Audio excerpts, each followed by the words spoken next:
Welcome to Quiet Scare, where horror doesn't scream, it whispers. Real documented experiences, selected with care, and adapted for quiet, sleep-friendly listening. Truth stays firm. The mood deepens. Please like and subscribe, and tap the bell for new episodes. No more than 3 ads in the first 15 minutes, then uninterrupted playback. Literary horror shaped from authentic accounts for sophisticated listeners. Sleep well and dream dark.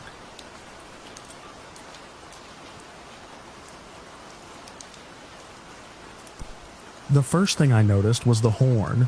It wasn't the usual quick warning blast operators give when someone drifts too close to the track. It was the long, continuous scream of it, the kind you hold down when something has already gone wrong, and you're hoping noise alone might change the outcome. The sound filled the cab and vibrated through the control console under my hands. I remember thinking, with a strange clarity, that the horn sounded bigger than the train itself. I was already moving too fast for the yard. The line ran through an industrial corridor just outside the main freight terminal. Steel fencing, maintenance sheds, old concrete service roads. It wasn't supposed to be crowded. Most evenings the only people I saw were a pair of mechanics crossing between buildings, or a security truck idling near the loading bays. But that afternoon, the main path ahead of me was full of people. They had spilled onto the track from the service crossing about 200 yards ahead. 5 of them. I could see them clearly through the front glass, because the rails there ran straight for a long stretch between warehouses. 2 workers in reflective vests, a man in a dark jacket, and what looked like a couple walking together. They were standing in the middle of the line, talking or arguing, or just not paying attention, and my brakes had already failed. The first sign was the pedal dropping too easily under my foot.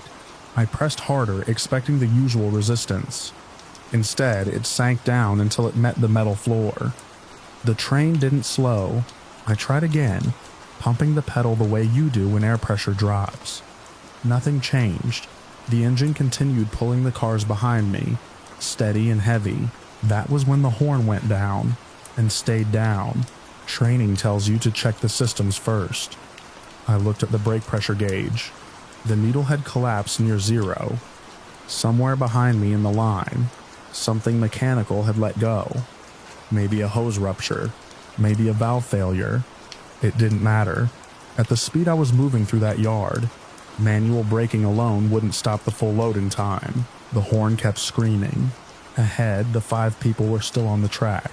The yard wasn't a maze. It was simple rail geometry. One main path through the center, with a single diverging switch that cut off to a maintenance siding. I knew the layout well enough that I could picture it without looking. The switch control was mounted right beside my left hand, and on that maintenance siding, there was someone standing there. I saw him only after I shifted my eyes from the main line. A lone figure on the side track, maybe 40 yards beyond the switch point. He had a tool bag on the ground, and was bent slightly over something near the rail, like he had been inspecting it. 1 person. 5 people. The distance closed fast. My first instinct was still to brake, even though I knew the pedal had already failed. My foot pressed down again out of reflex. The train answered with the same steady vibration of steel wheels on rail. The horn had finally gotten attention. On the main track, one of the workers looked up. His head turned toward me. For a moment, he didn't move. The others were slower to react. The couple stayed close together, frozen in that uncertain second when people try to understand whether danger is real or exaggerated. I saw the worker raise his arm and shout something. Through the glass, I couldn't hear it. Only the horn and the low mechanical roar of the engine pulling its weight. The switch lever sat beside me, painted red but worn down to dull metal, where countless operators had gripped it. Throwing it would send the train onto the siding, where the single man stood. In the cab, everything became very quiet, except for the horn. My thoughts stopped racing and narrowed into something smaller, sharper, the kind of focus that happens when there isn't time left for debate. 5 on the main line, 1 on the siding. The mechanical failure meant I couldn't stop before reaching either of them. That wasn't theory. I had already calculated the distance in my head. Even emergency procedures wouldn't bleed speed quickly enough. Someone was going to die in the next few seconds. The worker on the main track started waving his arms now. The others turned. One stepped backward off the rail but hesitated instead of running. People often do that around trains. They misjudge how fast we're moving. The man on the siding still hadn't noticed anything. He was crouched slightly, looking down at the rail with his back angled toward me. The switch lever was heavy. I wrapped my hand around it and felt the cold steel. It resisted at first, stiff from disuse, then shifted with a thick mechanical clunk as the linkage beneath the cab engaged. For half a second I held it there without moving it fully. The 5 people were still in the center of the main track. The man on the siding straightened up. My arm moved. The lever dropped into position with a hard metallic snap. The rails ahead of the train shifted alignment. I felt it through the floor before I saw it. The subtle sideways pull as the wheels met the diverging steel. The train left the main path. Everything after that happened quickly and very clearly. The worker on the main track grabbed the sleeve of the man beside him and dragged him away from the rail. The couple stumbled off the line together. All 5 of them scattered across the gravel shoulder as the engine roared past the switch point. The siding curved slightly between 2 storage buildings. The lone man turned at the sound finally, tool bag still at his feet. He saw the train. His expression changed in a way I can still picture perfectly. Shock first, then a kind of fast calculation. He tried to move, but the siding was narrow and cluttered with equipment. A stack of steel brackets sat just off the rail. The man stepped backward and his heel caught the edge of one of them. He fell sideways. I hit the manual brake out of instinct, even though it wouldn't matter. The horn continued screaming. The train closed the remaining distance. Short sentences filled my head then. Simple facts. No arguments. Too fast. Too close. No time. The engine struck him a moment later. I remember the shape of his jacket disappearing beneath the front edge of the cab, and the violent jolt that followed as the wheels passed over something solid. Then the siding stretched empty ahead of me. The train kept moving for a long time after that. Momentum carried the cars another several hundred yards, before the drag from the manual brakes, and the curve of the siding finally slowed us enough to stop. When the motion ended, the silence felt unreal. The horn had stopped somewhere during the last seconds of movement. My hand must have lifted off it without me realizing. The cab was suddenly filled with the ticking sounds of hot metal and the distant echo of people shouting back near the switch. I sat there with my hands still on the controls. 5 people were alive behind me on the main line. 1 person wasn't. Procedures say the operator should secure the engine and report the incident immediately. I did that eventually. I spoke to dispatch in a voice that sounded calm even to me. I gave them the location, the brake failure, the diversion onto the siding. They asked if there were casualties. I told them yes. After that, I climbed down from the cab and walked along the ballast toward the back of the train. The yard smelled like oil and warm steel the way it always did in the afternoon. The 5 people from the main track stood together near the switch, pale and silent. None of them approached me. None of them needed to say anything. Behind me, somewhere beneath the last set of cars, the siding ended beside a quiet strip of gravel and rusted equipment. I remember looking at the rails there, 2 lines of steel splitting from 1 into 2 directions, and knowing exactly when my hand had moved.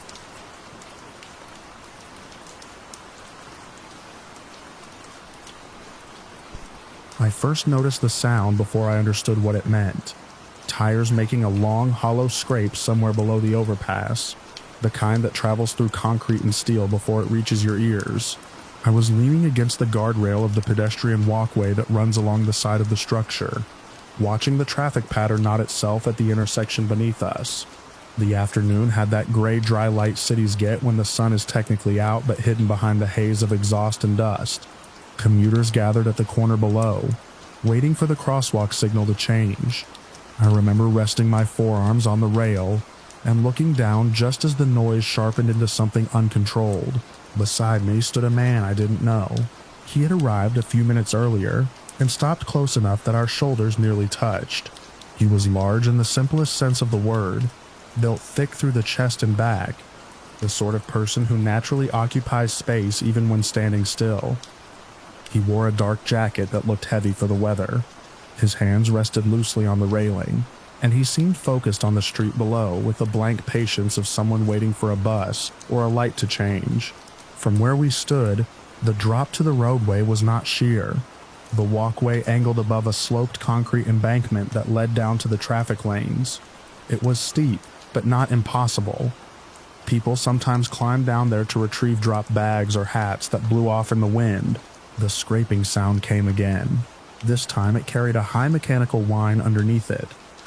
I followed the direction of the noise and saw a sedan moving toward the intersection from the far end of the street. At first it looked normal, just another car in the afternoon flow. Then the front wheels jerked sharply to one side. The car corrected too late. It slid across its lane, bounced off the curb, and straightened for a moment before drifting again. The driver's side dipped slightly, as if the suspension had given up. The engine revved in a long, uncontrolled surge that didn't match the speed of the vehicle. It was still moving forward. Down at the crosswalk, a cluster of people waited for the light. Office workers mostly. A woman holding a paper coffee cup. A man with a messenger bag slung across his chest. Two others standing a step back from the curb, staring at their phones. None of them had looked up yet. The large man beside me shifted his weight. Not alarmed, just adjusting his stance. His elbow brushed the metal rail, producing a small hollow tap that sounded strangely clear against the rising noise of the street. The sedan accelerated. Not intentionally. It lurched, the engine roaring again, as if the driver's foot had slipped or the pedal had jammed. The car angled toward the intersection where the group stood. I remember leaning forward, trying to see through the windshield. I couldn't make out the driver clearly. There was movement inside, but it was indistinct, like someone struggling with the steering wheel or reaching across the console. The crosswalk signal changed. The group stepped off the curb. It happened in that quiet, routine way people cross streets. Heads tilted slightly down, eyes on the painted lines, assuming the system around them was working as it always did. The sedan was now close enough that I could hear the engine grinding unevenly. A desperate mechanical sound. The vehicle swerved again, clipping the edge of a parked car and bouncing back toward the center of the lane, straight toward the people in the crosswalk. I felt my body tense before any clear thought formed. My hands tightened around the railing, and I looked from the car to the group below, and then to the man beside me. He was enormous. Broad shoulders, dense weight, the kind of mass that would resist momentum simply by existing in its path. The slope beneath the walkway ran directly toward the street where the car would pass. If something large dropped from the railing and slid down that incline, it would reach the lane in seconds. The thought arrived whole and immediate. Not push the car, push the man. It wasn't complicated physics. The car was moving fast, but not impossibly fast. A sudden obstacle that heavy in its path could change the angle, slow it, force the driver to react. Even a brief interruption might redirect the vehicle away from the crosswalk. I looked again at the people below. They had begun walking across the painted lines. Still unaware, the man next to me leaned slightly forward over the rail, watching traffic the same way I had been moments earlier. His posture was relaxed, almost casual. One hand rested flat on the metal, fingers spread. If I shoved him hard enough, he would go over. Gravity would do the rest. I wonder if the idea didn't arrive as a plan. It arrived as a possibility that existed in the physical arrangement of things around me. The angle of the slope, the distance to the street, the mass of the person standing within arm's reach. The sedan surged closer. Someone below finally looked up. The reaction was slow at first. The confused pause people have when something moving toward them doesn't match what their brain expects. A man in the crosswalk turned his head toward the sound of the engine. The woman with the coffee cup stopped mid-step. I glanced sideways at the large man again. He hadn't noticed the car yet. He was still looking down the street in the opposite direction. Maybe waiting for a bus. Maybe just watching traffic move. My hands left the railing without me fully deciding to move them. I could feel the weight of him through the air between us. The thickness of his jacket. The solid balance of someone standing comfortably on both feet. One strong push, that was all. The slope would carry him down. The car would hit him before reaching the crosswalk. My mind tried to measure the distance, the timing, the consequences. Not in words exactly, more like flashes of images layered over the present moment. The vehicle colliding with something heavy. The people below stepping backward in confusion. The man beside me tumbling over the railing. There would be witnesses. Cameras maybe. The sedan roared closer. Someone in the crosswalk shouted something I couldn't hear. So I raised my hand slightly. The large man shifted again, turning his head just enough that I saw the side of his face. He looked ordinary, not threatening, not remarkable, just a person standing on a walkway in the middle of an afternoon. My hand stopped. The thought that followed was small but immovable. You can't do that. It wasn't about the car or the people below. It was about the shape of the action itself. The simple fact of putting my hands on another person and throwing them into danger deliberately. The sedan entered the intersection. The people scattered.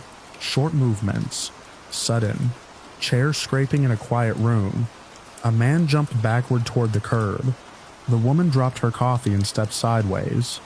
The car cut through the crosswalk at an angle, missing one person by a distance that looked thinner than it probably was. I remember the sound of the engine rising sharply, then fading as the vehicle slammed into a traffic barrier on the far side of the street. Silence followed in a strange, suspended way. The large man beside me finally looked toward the noise. He leaned forward slightly, peering down at the intersection where people were beginning to gather around the stopped car. I lowered my hands. My palms felt cold, as if I had been holding something metallic. Sirens appeared somewhere in the distance a moment later, thin at first and then growing louder as they moved through the streets. The man next to me stepped back from the railing. He glanced briefly in my direction, not really looking at me, just acknowledging another person standing there. Then he turned and began walking along the length of the pedestrian path, disappearing behind the concrete support of the overpass. I stayed where I was. Below us, the crosswalk slowly filled again as people drifted back to the curb, pointing toward the damaged car and talking in tight clusters. Someone helped the driver out of the vehicle. Another person moved the dropped coffee cup out of the roadway. Traffic began to reroute around the intersection. The afternoon resumed its ordinary rhythm with surprising speed. I kept thinking about the weight of the man who had been standing beside me, about the exact place my hands would have landed on his back if I had moved them forward instead of stopping. The railing still held the faint warmth of the sun, where my arms had rested earlier. Cars continued to pass beneath the overpass, each one moving in careful lines through the same intersection where the sedan had skidded only minutes before. From above, it looked like the city had closed a brief gap in its routine and sealed it again without leaving a mark. I remained at the railing for a long time after the sirens faded, watching the crosswalk lights change and the crowd thin until the corner returned to its quiet pattern of waiting and walking. The slope beneath the walkway remained empty, a pale strip of concrete leading down to the street where nothing had fallen, and nothing had been placed in the path of the car, and the wind moved along the rail, where my hands had almost pushed.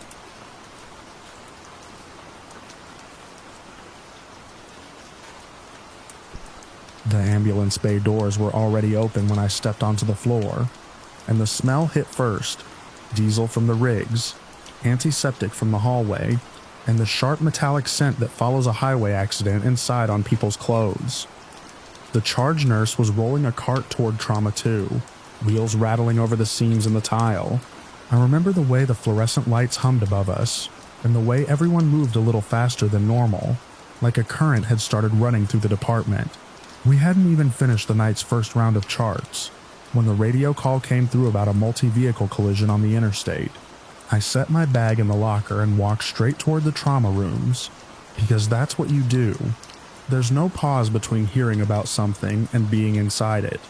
The emergency department doesn't work like that. The first stretcher came through the doors.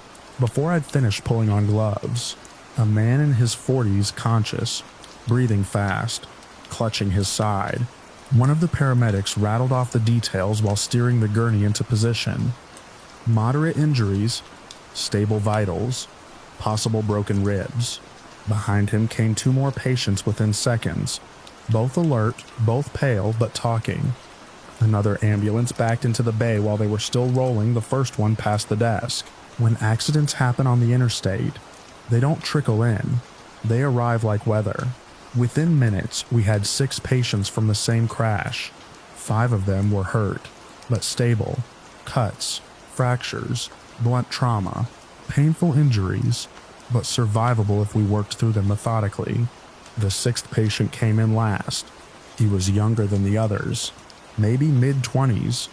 The paramedics didn't slow down as they pushed his stretcher straight into trauma 1. One of them was squeezing a bag valve mask, forcing air into his lungs, while the other tried to keep a line open in his arm. I stepped into the room and the paramedic looked straight at me. Critical. He didn't need to say more than that. The young man's breathing wasn't steady on its own. His pulse was thin under my fingers. There were signs of severe internal trauma, the kind that doesn't give you much time to work with, the kind that demands attention immediately and completely.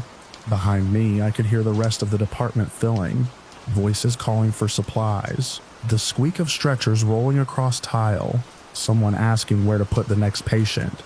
Our hospital isn't huge. On nights like that, resources aren't unlimited. You don't get a dozen trauma teams. You get whoever is on shift and whatever equipment is available in the moment. I remember looking through the doorway. 5 other patients were lined along the hallway in treatment rooms. Each one needed care. Each one could get worse if we delayed too long. The nurse at my side asked a simple question. Where do you want us?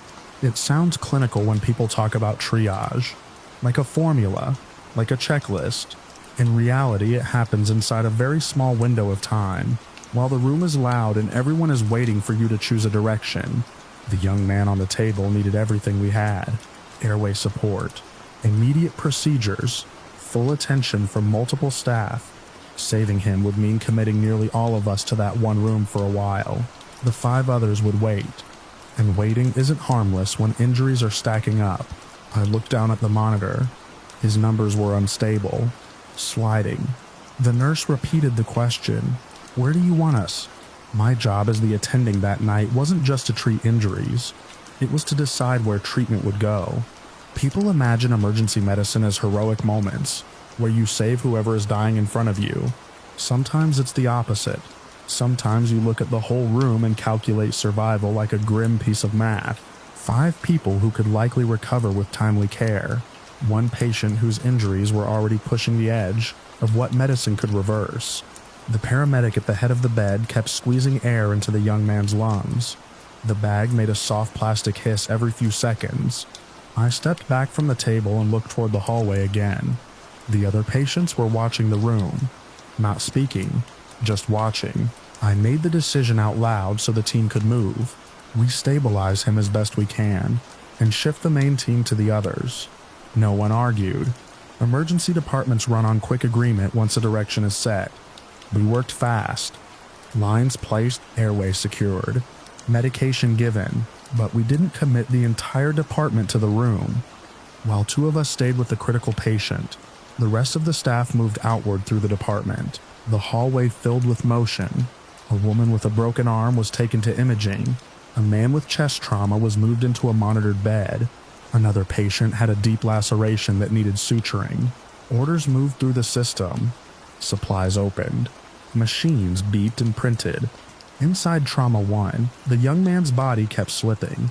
There's a point in critical care where effort becomes a narrow bridge. You keep working because there is still a chance, even if it's shrinking. His heart rhythm changed once. Then again. The nurse looked up at me after the second change. We both knew what it meant. Outside the room, I could hear the rest of the department stabilizing. Patients were receiving pain medication. X-rays were being taken. People were breathing easier. Inside the room, the air felt smaller. I adjusted the monitor leads and watched the lines struggle across the screen. The paramedic who had brought him in stayed longer than most do. He stood near the wall quietly, watching. At one point, the nurse asked whether we should escalate further. That was the moment where the decision we'd already made came back into focus. Escalating would pull people away from the other patients again. The hallway had begun to calm, but they were still mid-treatment. I looked at the young man's face. He had the kind of expression people have when their body is too injured to keep up with what we're trying to do.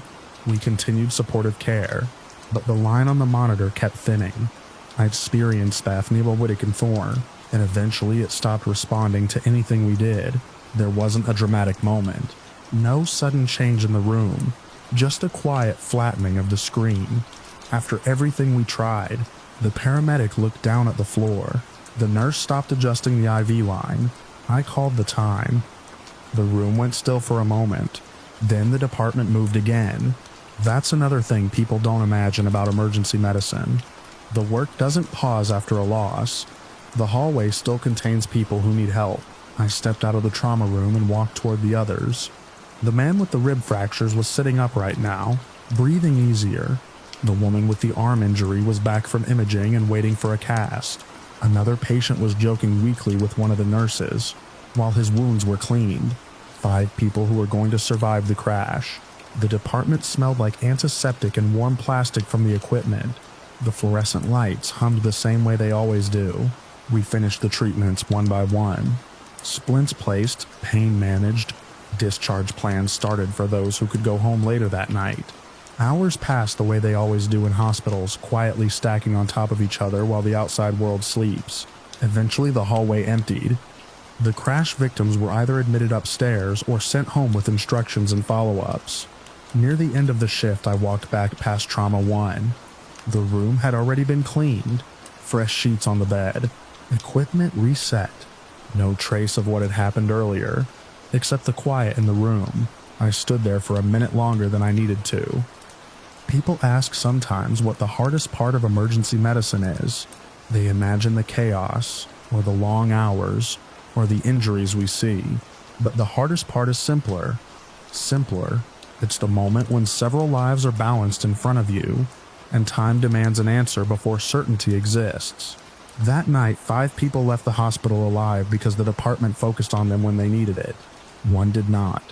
When my shift ended, the sun was just starting to come up through the parking lot windows. The ambulances were gone. The highway was already filling with morning traffic again. I sat in my car for a minute, before turning the key, staring at the pale light on the asphalt and thinking about the quiet room we had reset for the next patient.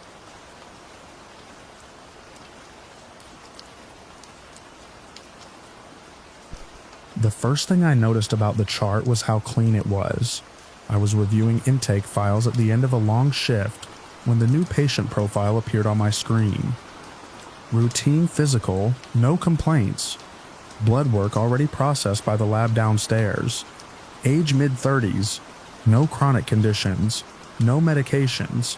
Every marker sat perfectly within range. Heart strong. Lungs clear. Liver healthy. Kidneys functioning at textbook levels. For someone in my department, that kind of chart was rare enough to make me pause. I leaned back from the monitor and rubbed my eyes. The transplant floor was quiet at that hour. Fluorescent lights hummed above the corridor, and the air smelled faintly of disinfectant and cooled metal. Through the glass partition outside my office, the ward stretched into a neat grid of identical rooms. 5 of them were occupied, 5 patients whose charts I had memorized so thoroughly that I could see the numbers even when I closed my eyes. Room 204 needed a new heart. The current one was failing faster than the medications could slow it. Room 207 required a liver transplant that had already been delayed twice. Room 209's kidneys had deteriorated to the point where dialysis was only buying time. Room 21 had lungs collapsing into scar tissue. And in 214, the youngest of them all, a patient whose immune system had destroyed an organ that could not repair itself. 5 different bodies, 5 different failures, 5 people waiting for replacements that might never come. The waiting list moved slowly. Some weeks it barely moved at all. I had spent years learning to manage that fact. Transplant medicine is built around patience and probability. You monitor. You stabilize. You hope that somewhere a compatible donor appears before the clock runs out. Most of the time, the math works against you. I returned to the intake chart on my screen. The routine patient had come in for a physical required by a new job. The lab had run a full compatibility panel automatically, part of the hospital's expanded screening program. I stared at the results longer than I should have. The system had flagged the file for internal review because something unusual had appeared during processing. Compatibility matches, not one, several. The patient's tissue profile aligned almost perfectly with multiple recipients already inside the hospital. I pulled up the comparison window. Room 204, Room 2007, Room 209, Room 2112, Room 214. The markers lined up with unsettling precision, not perfect in the literal sense. Biology rarely allows that, but close enough that transplant rejection risk would be minimal. Close enough that any transplant surgeon would describe the matches as exceptional. I sat very still while the fluorescent lights buzzed overhead. Hospitals run on logistics and chance. Organs arrive from accidents, from donors who signed forms years earlier, from moments of tragedy somewhere far away. Those organs are rushed through transportation networks and testing labs, then matched to waiting patients. Everything depends on timing. Everything depends on availability. And sometimes the numbers line up in a way that feels less like coincidence, and more like a door quietly opening. The routine patient's appointment was scheduled downstairs. A simple checkup, flight and blood pressure, reflex tests, a few questions about sleep and diet. They would leave with paperwork and probably never think about the transplant floor, 2 stories above them. I minimized the comparison window. For several minutes I did nothing but listen to the quiet hum of machines. A thought had arrived in my mind, fully formed, the way dangerous ideas often do. I tried to ignore it. Instead, I stood up and walked into the hallway. The ward lights dimmed slightly during late hours, shifting from clinical brightness to a softer glow that keeps patients comfortable. It gives the floor an artificial twilight. Everything looks muted. The glass doors, the stainless steel rails, the monitors blinking beside each bed. I passed room 204 first. The patient inside slept with shallow breaths, their heart monitor tracing an uneven rhythm across the screen. Room 207 smelled faintly of antiseptic gel and citrus cleaner. The patient there lay awake staring at the ceiling, conserving energy the way people do when their bodies are failing them piece by piece. In 29, the dialysis machine ticked steadily beside the bed. I continued down the corridor. Every transplant surgeon eventually learns the weight of waiting. You watch people deteriorate slowly while the list inches forward. You measure time in lab results and worsening scans. You become very good at accepting what cannot be changed. But that night, the numbers in my head would not settle. 5 patients. 1 person downstairs whose biology aligned with all of them in ways that should have been statistically unlikely. The thought returned again. The calculation. Cold. Precise. 1 healthy individual. 5 lives saved. I stopped outside room 214. The youngest patient on the floor slept beneath a thin hospital blanket, the bedside lamp casting a warm circle of light across the bed. Their chart hung at the footboard, clipped neatly in place. I knew what it contained. Test results. Declining function. Notes written by physicians who were running out of options. Behind me, the hallway remained empty. Hospitals are strange places at night. Whole departments fall quiet while a handful of staff move through dim corridors performing tasks that keep everything running until morning. No one questioned a transplant specialist walking the floor. I looked down at my hands. Steady hands. The kind that had performed hundreds of operations. Hands trained to remove failing organs and replace them with healthy ones. The thought did not feel dramatic. It did not feel violent. It felt procedural.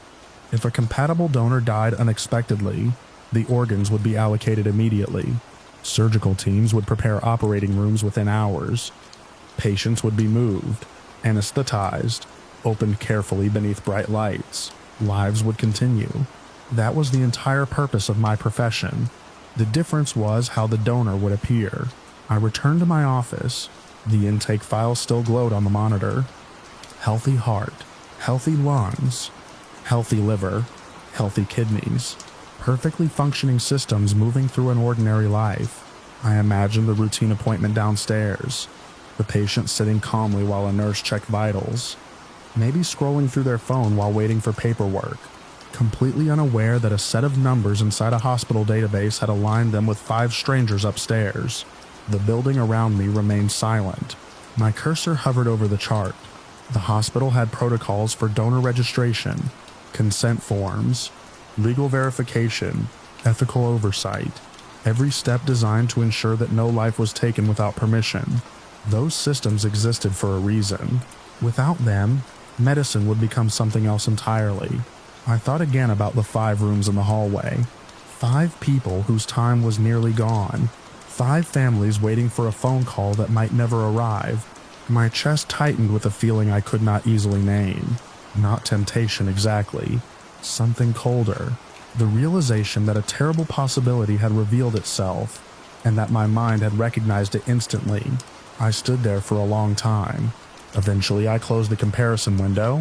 Then I removed the compatibility flag from the intake file, so the system would archive it normally with the rest of the day's routine checkups. The chart returned to its original status.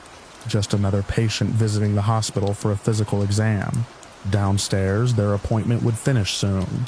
They would walk through the lobby doors and step back into the ordinary world, never knowing how close they had come to becoming something else. I shut down the computer. The fluorescent lights continued their quiet hum. When I walked back through the transplant ward, the 5 rooms were exactly as I had left them. Machines blinking softly, patients breathing in uneven rhythms, the long wait continuing. Nothing had changed, except the knowledge that for a brief moment, the math had offered a different answer, and that I had seen it clearly enough to feel something inside me recoil. By the time I reached the elevator, the hospital was completely still. Somewhere below, a healthy person was probably leaving the building, stepping into the cool night air, without realizing how fragile the boundary between lives can be. I stood there listening to the distant ventilation system move air through the ducts. Then I pressed the elevator button and waited in the quiet.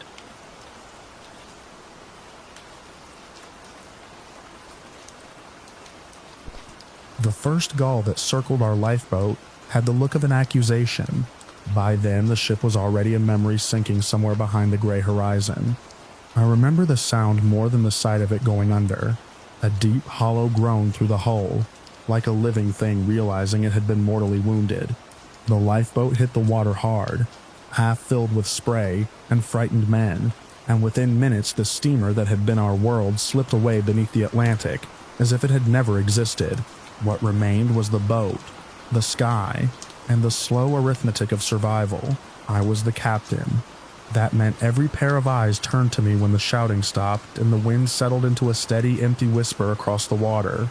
The boat carried 8 of us in the beginning. 2 officers, 4 seamen, a cook, and the youngest hand aboard the ship, a boy named Thomas, who had signed on only weeks earlier. He was barely grown, thin as a mast rope, and seasick even before the wreck. I remember noticing how small he looked sitting between the thwarts, clutching the gunwale as if the ocean might reach up and take him. We had no provisions, no sail, no fresh water, just a compass that had been knocked useless and an oar crack near the blade. For the first day, we told ourselves rescue would come quickly. Ships crossed those waters often enough, and surely someone had seen our distress rockets before the boiler explosion swallowed the stern. The officers helped me rig a scrap of canvas from the boat cover to catch rain that never arrived. The sun burned white overhead. The sea stretched in every direction like polished steel. By evening, our optimism had begun to thin. Thirst is a strange thing. At first it feels like simple dryness, the way a long conversation leaves your throat rough. By the second day it becomes something heavier, a presence that sits behind the eyes and presses inward. Lips crack, tongues swell.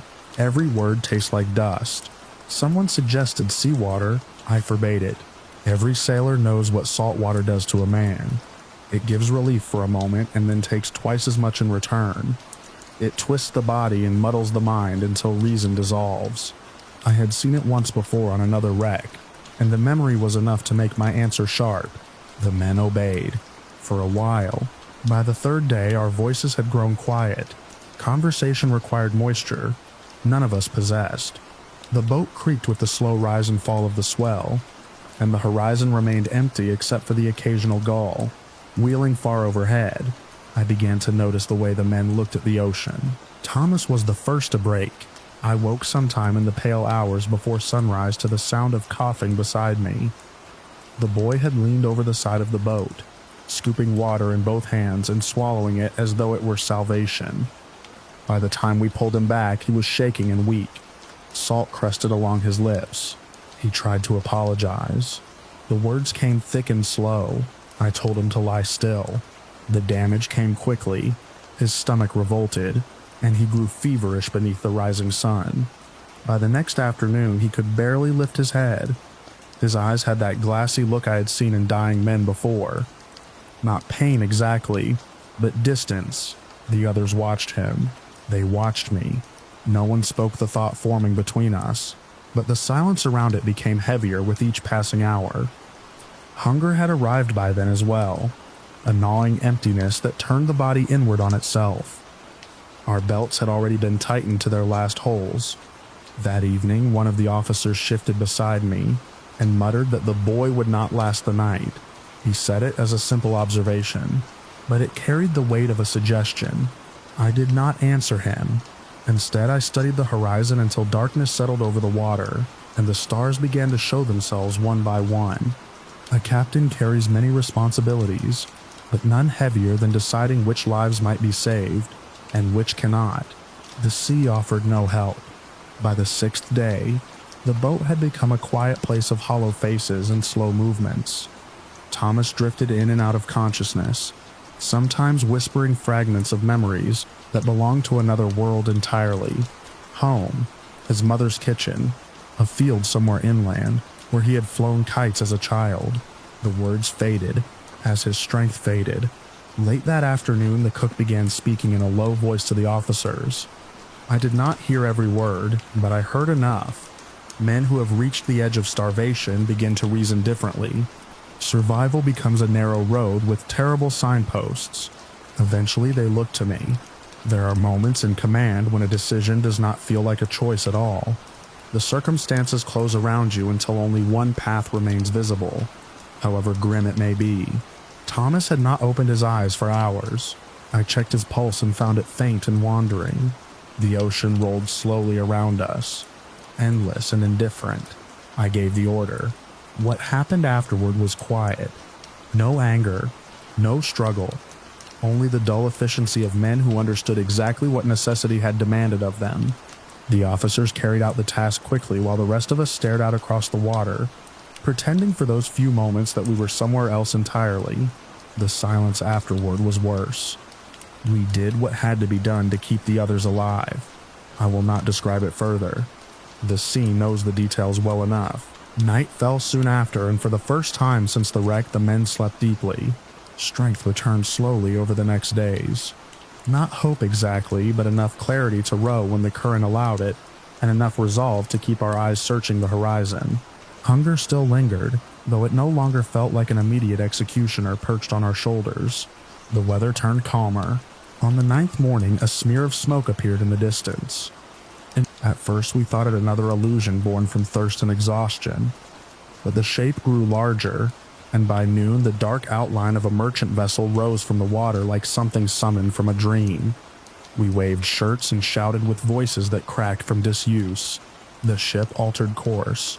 Hands pulled us aboard one by one, our legs trembling beneath us, as though the deck itself were unfamiliar ground. The captain of that vessel asked what had happened to our missing crewmate. I told him the truth. Weeks later, we stood before a court on land. The room smelled of paper and varnish instead of salt, and the air felt strangely heavy without the motion of the sea beneath my feet. Lawyers spoke in careful phrases about necessity and law. The officers kept their eyes lowered. The surviving crew listened in silence. They wanted to know why the boy. Why that decision? I answered as plainly as I could. He had already been dying. The rest of us would have followed soon after. The ocean had given us no other mercy. The verdict did not absolve us entirely. There are lines that law cannot comfortably cross, even when the sea pushes men toward them. Sentences were handed down, lighter than they might have been, but heavy enough to remind us that survival sometimes carries a price long after the danger has passed. Years have gone by since that lifeboat drifted across the Atlantic. I still wake some nights hearing the slow creak of wood and the endless breathing of open water. I still see that gull circling overhead in the hard white sky, its wings tilting as it watched the small boat below. And I still remember the moment I understood that the sea had left us only one terrible way to live.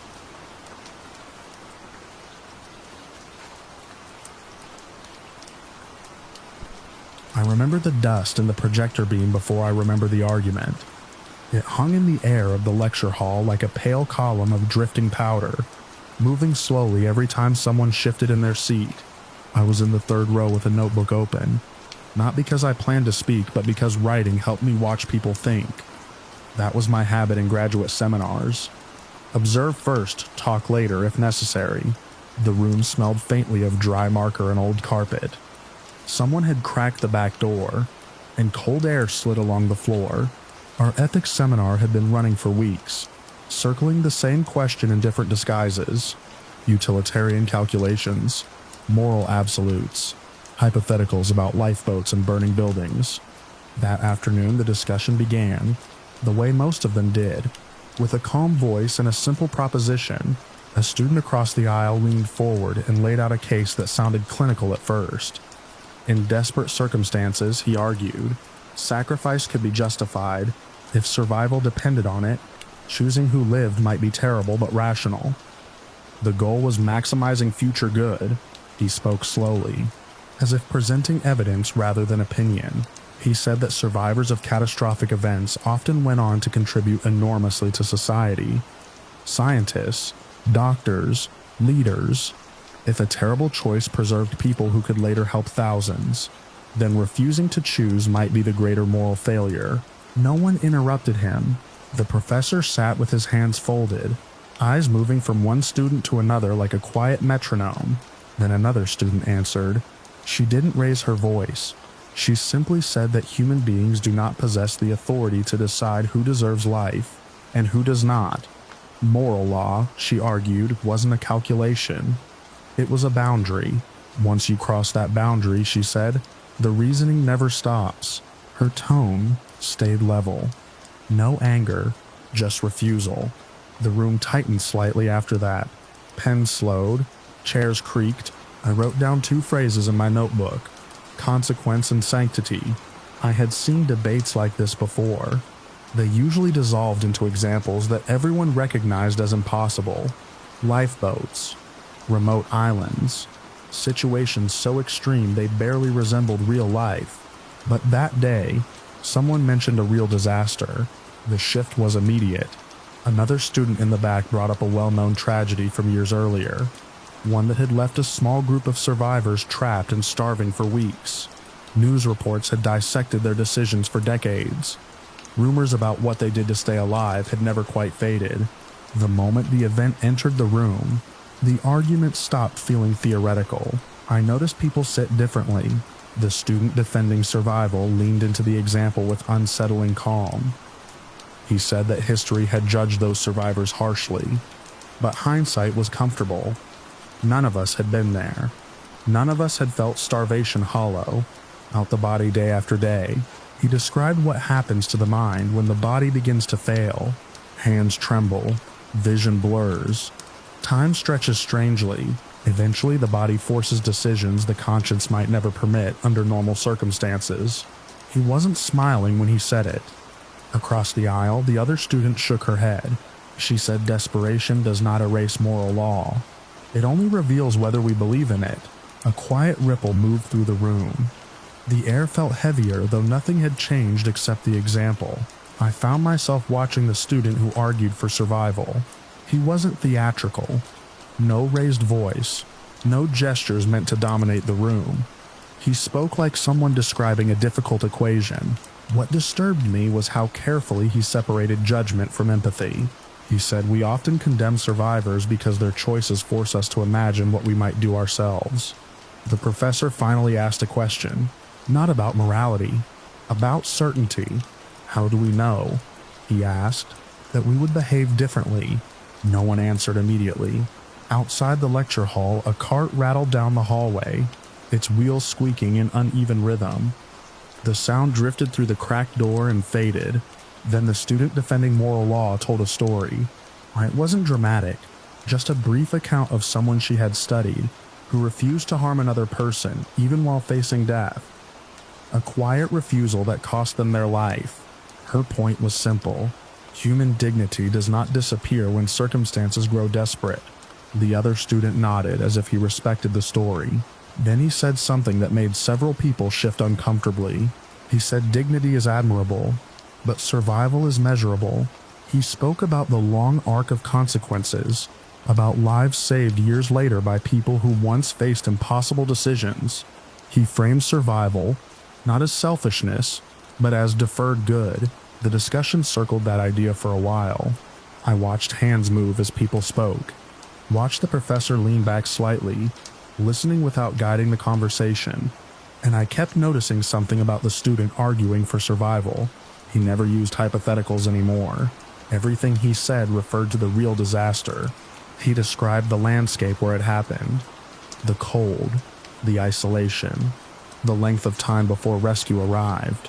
Details most of us only half remembered from news articles. At first I assumed he had simply researched the case, but the longer he spoke, the more precise the descriptions became. Not statistics, sensations. The texture of snow that had frozen and thawed repeatedly until it hardened like glass. The strange quiet that settles over a place where nothing living moves. The way hunger changes the sound of your own breathing. I stopped writing. The student defending moral law seemed to notice it too. She asked where he had learned those details. He paused for a moment before answering. Not dramatically, just long enough that several people looked up from their notebooks. Then he said he had spoken to one of the survivors. The room grew still. He explained that the person rarely discussed the experience publicly, but in private conversations the story sounded different from the one people argued about. The survivor didn't speak about heroism or shame, only about time, about watching people grow weaker, about the slow awareness that rescue might never come.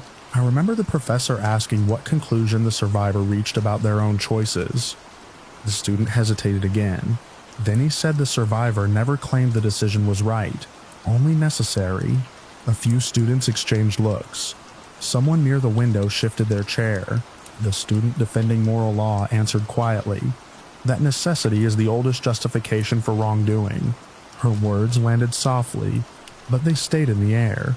The other student didn't argue immediately. He looked down at his desk. When he spoke again, his voice was lower. He said the survivor told him something strange. During the worst days, before the choice was made, everyone argued about morality the same way we were doing now. Abstract ideas, clean reasoning, but starvation slowly stripped the argument down to a single question. Who would still be alive when the rescue plane finally appeared? Silence spread through the lecture hall. I noticed the projector fan humming. The student defending moral law said that question assumes survival is the highest value. The other student nodded once. Then he said something that changed the tone of the room completely. He said the survivor told him the debates ended, the day someone realized the rescue plane might never appear. After that realization, the arguments stopped sounding philosophical. They sounded practical. No one spoke for a while.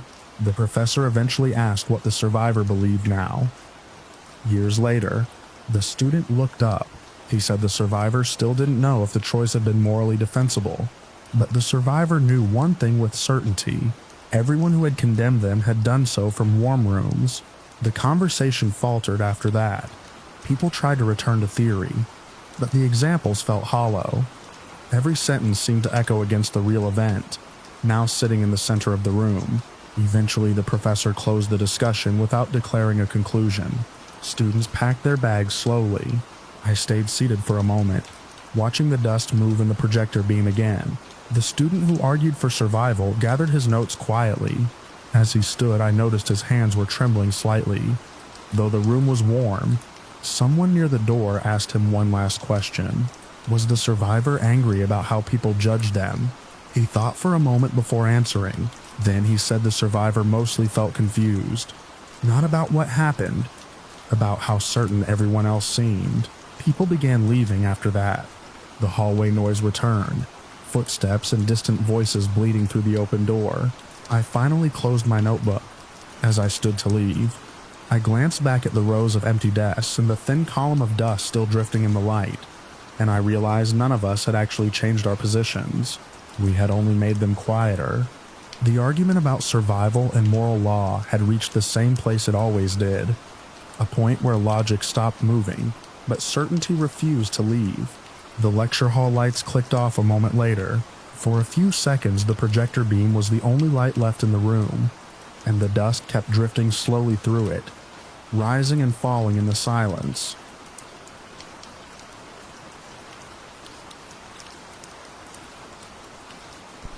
I still remember the smell of damp paper in the committee room, where I first tried to explain why people behave the way they do.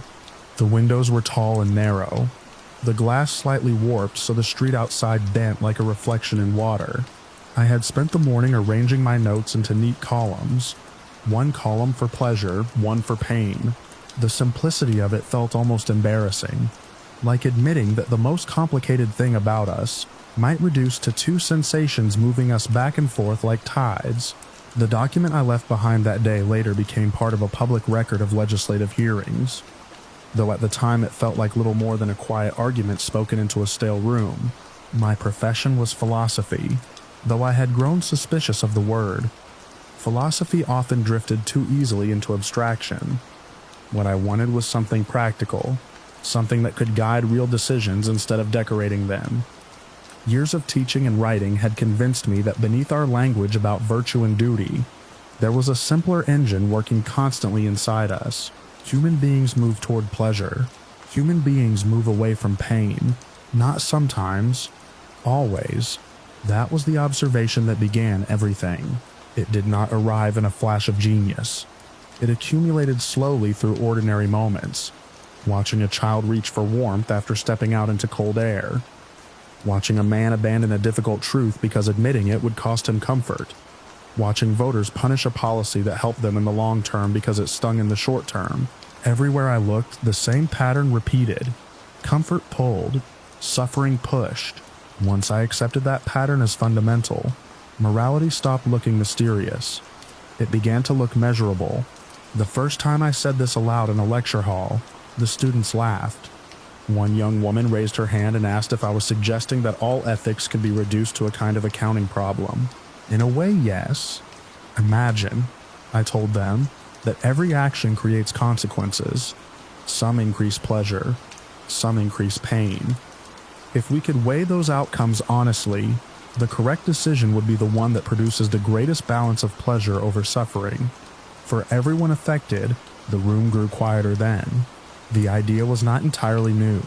Others had noticed the same forces before me, but I wanted to push the principle further, beyond academic debate and into the machinery of law, because laws are nothing more than collective choices, and collective choices should follow the same rule.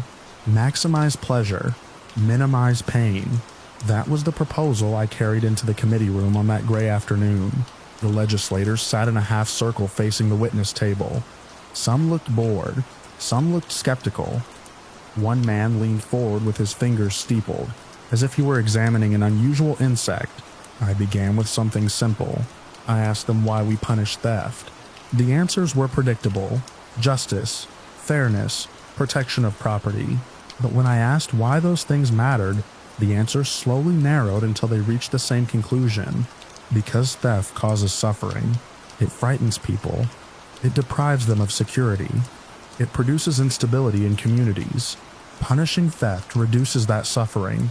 So the law exists not because theft violates some invisible cosmic rule, but because preventing it increases overall well-being.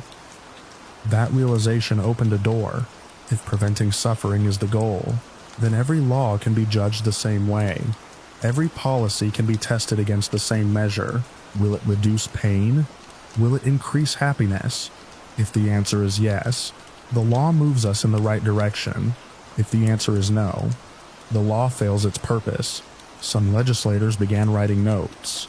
Others leaned back with cautious interest. One woman asked whether such calculations were even possible. People already make them. I said, they simply do it poorly.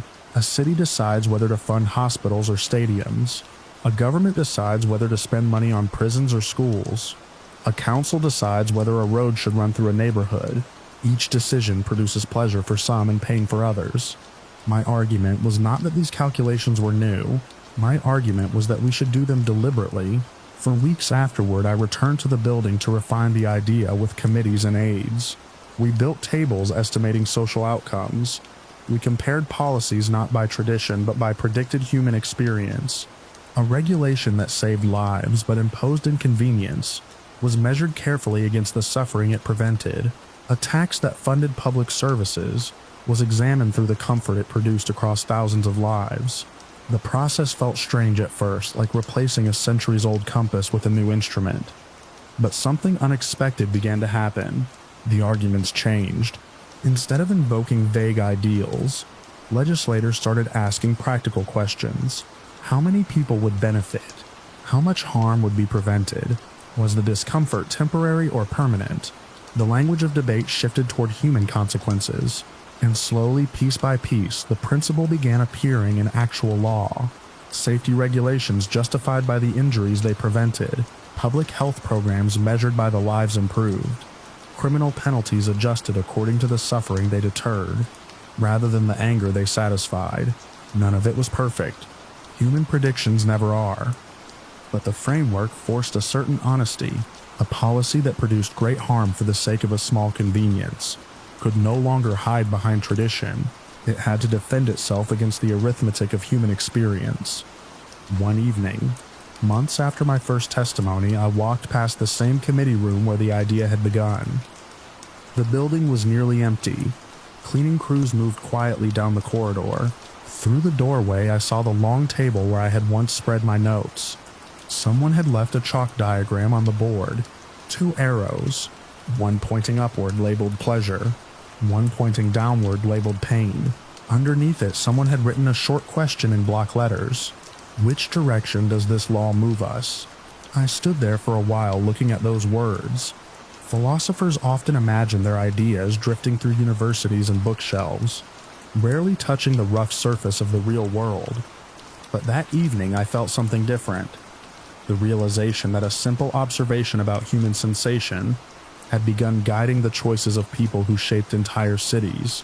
It was both comforting and unsettling. Comforting because the principle was clear, unsettling because the responsibility was immense. If we were right, then morality was not hidden in sacred texts or abstract theories. It lived in the ordinary experiences of people walking through their days. Every smile, every ache, every quiet moment of relief after suffering passed. Those sensations formed the scale on which laws should be weighed. Years later, I still think about the simplicity of that discovery. Not that humans are noble, not that humans are wicked, only that we are sensitive creatures moving through a world of comfort and suffering, constantly adjusting our paths in response to those two forces. And if that is true, then the purpose of morality becomes almost obvious: to build systems that produce as much happiness as possible, to reduce pain wherever it appears, to measure our decisions not by tradition or pride, but by their effect on living people. The last time I visited the legislature, the chalkboard was gone. The room had been renovated with smooth white walls and digital displays. The old smell of paper had disappeared. But as I left the building, I passed a group of young policy analysts arguing over a new transportation bill. They were not quoting philosophers. They were not debating ancient doctrines. They were asking a simpler question: would the policy make life easier for more people than it harmed? Standing there on the steps, listening to them, I realized that the idea had traveled further than I ever expected. It had moved from lecture halls into the quiet machinery of governance, guiding decisions in ways most people would never notice. And it all began with the same observation I wrote on a piece of paper long ago. 2 forces ruling human behavior: pleasure drawing us forward, pain pushing us away. Everything else, every law and every moral claim slowly arranging itself between those 2 directions, as society continues trying to choose the better one.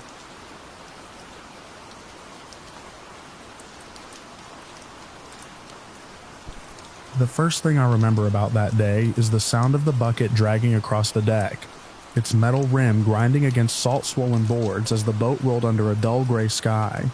I had been rinsing the last of the morning's catch slime toward the scuppers when the swell shifted and the bucket slid away from me like something with its own quiet purpose.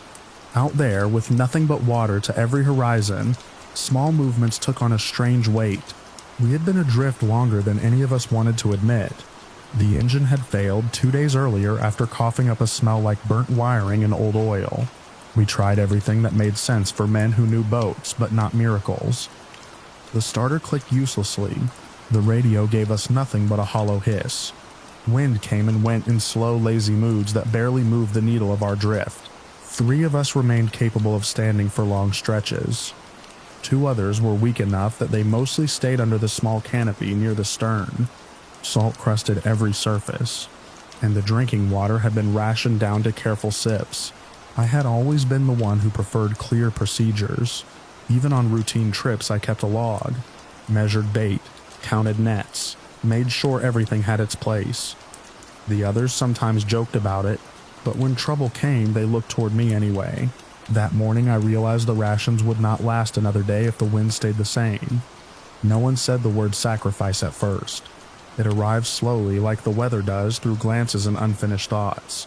The ocean looked calm enough that morning, but calm can feel deceptive when you know you cannot leave it. I began thinking about fairness before anyone asked me to. It started as a practical problem. If the worst came to pass, it could not be decided by anger or strength. It had to be decided by chance. That was the only method that kept the decision from belonging to any single pair of hands. So I suggested drawing lots. I used a coil of thin cord and cut several equal lengths. One would be shorter than the rest. Whoever drew the short piece would be the one chosen. It was simple, transparent, and older than any of us. No one interrupted while I explained it. They watched the cord in my hands and the knife slicing through the fibers. The man who objected was named Carter. Carter had been quiet most of the trip, the sort of person who spoke rarely, but always in firm sentences.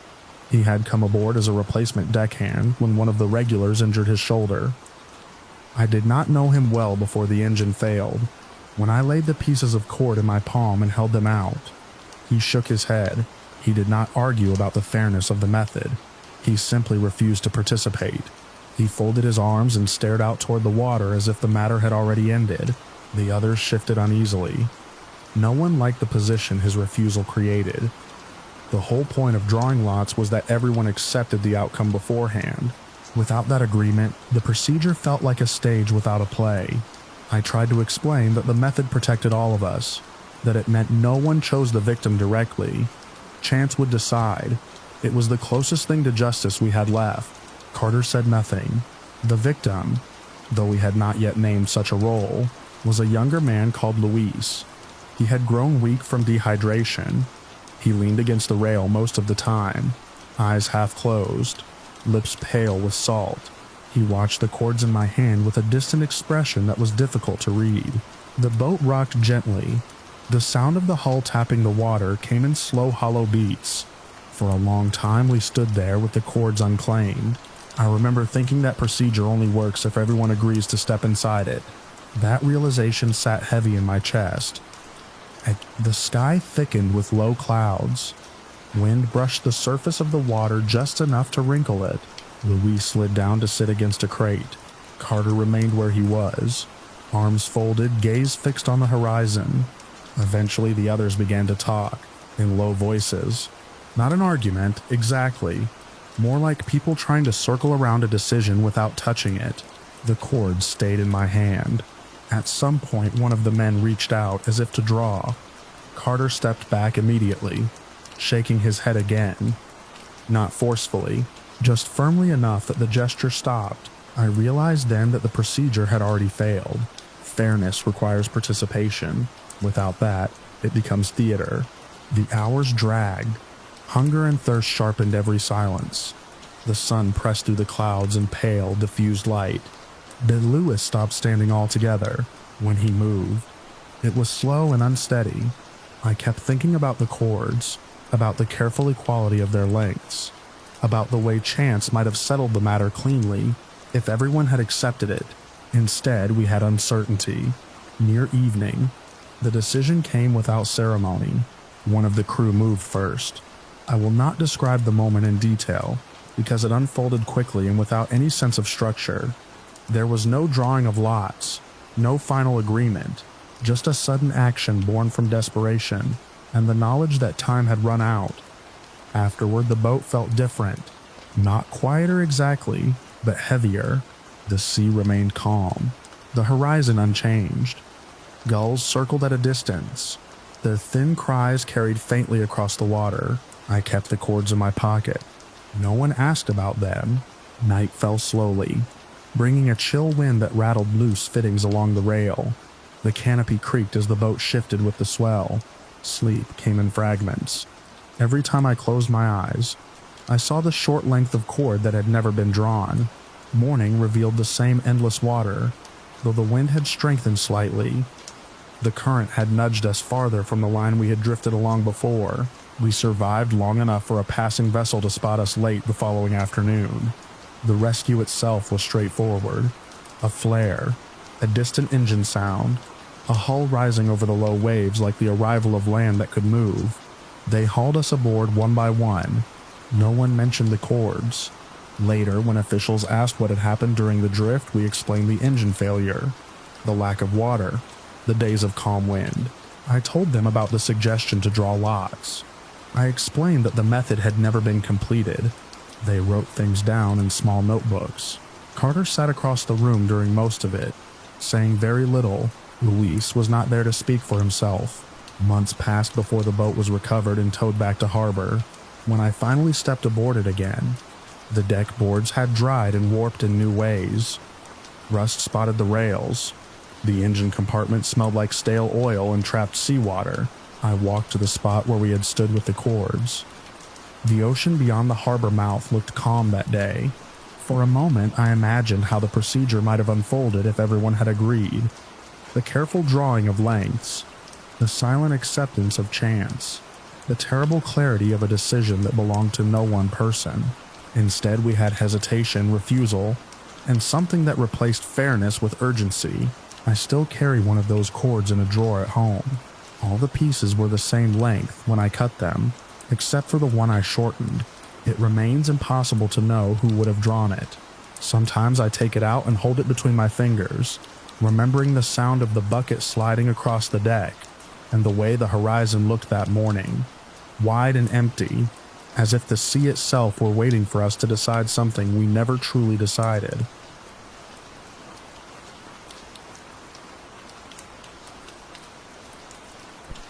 The first time the idea was spoken out loud, it did not sound monstrous. It sounded tidy. I remember the fluorescent lights humming above the seminar table, and the dry smell of old whiteboard markers. Our ethics seminar met in a windowless classroom in the older wing of the humanities building, a place that always felt slightly disconnected from the rest of the campus, as if the building had been added later and never fully absorbed into the system.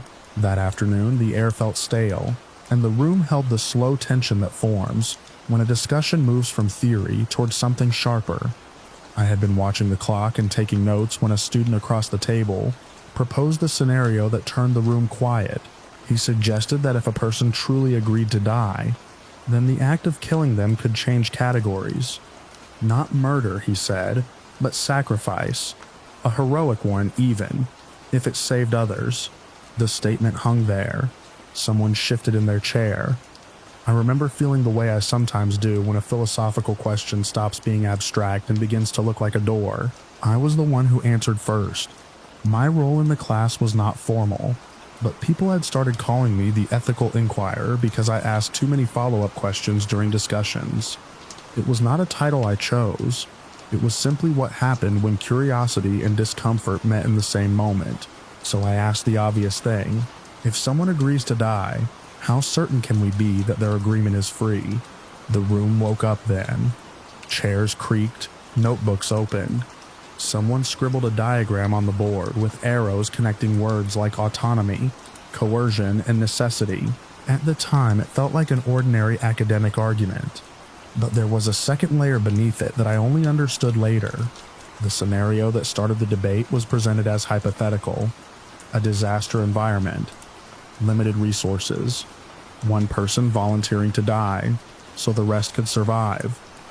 The kind of moral puzzle professors liked because it forced students to think about rules instead of feelings.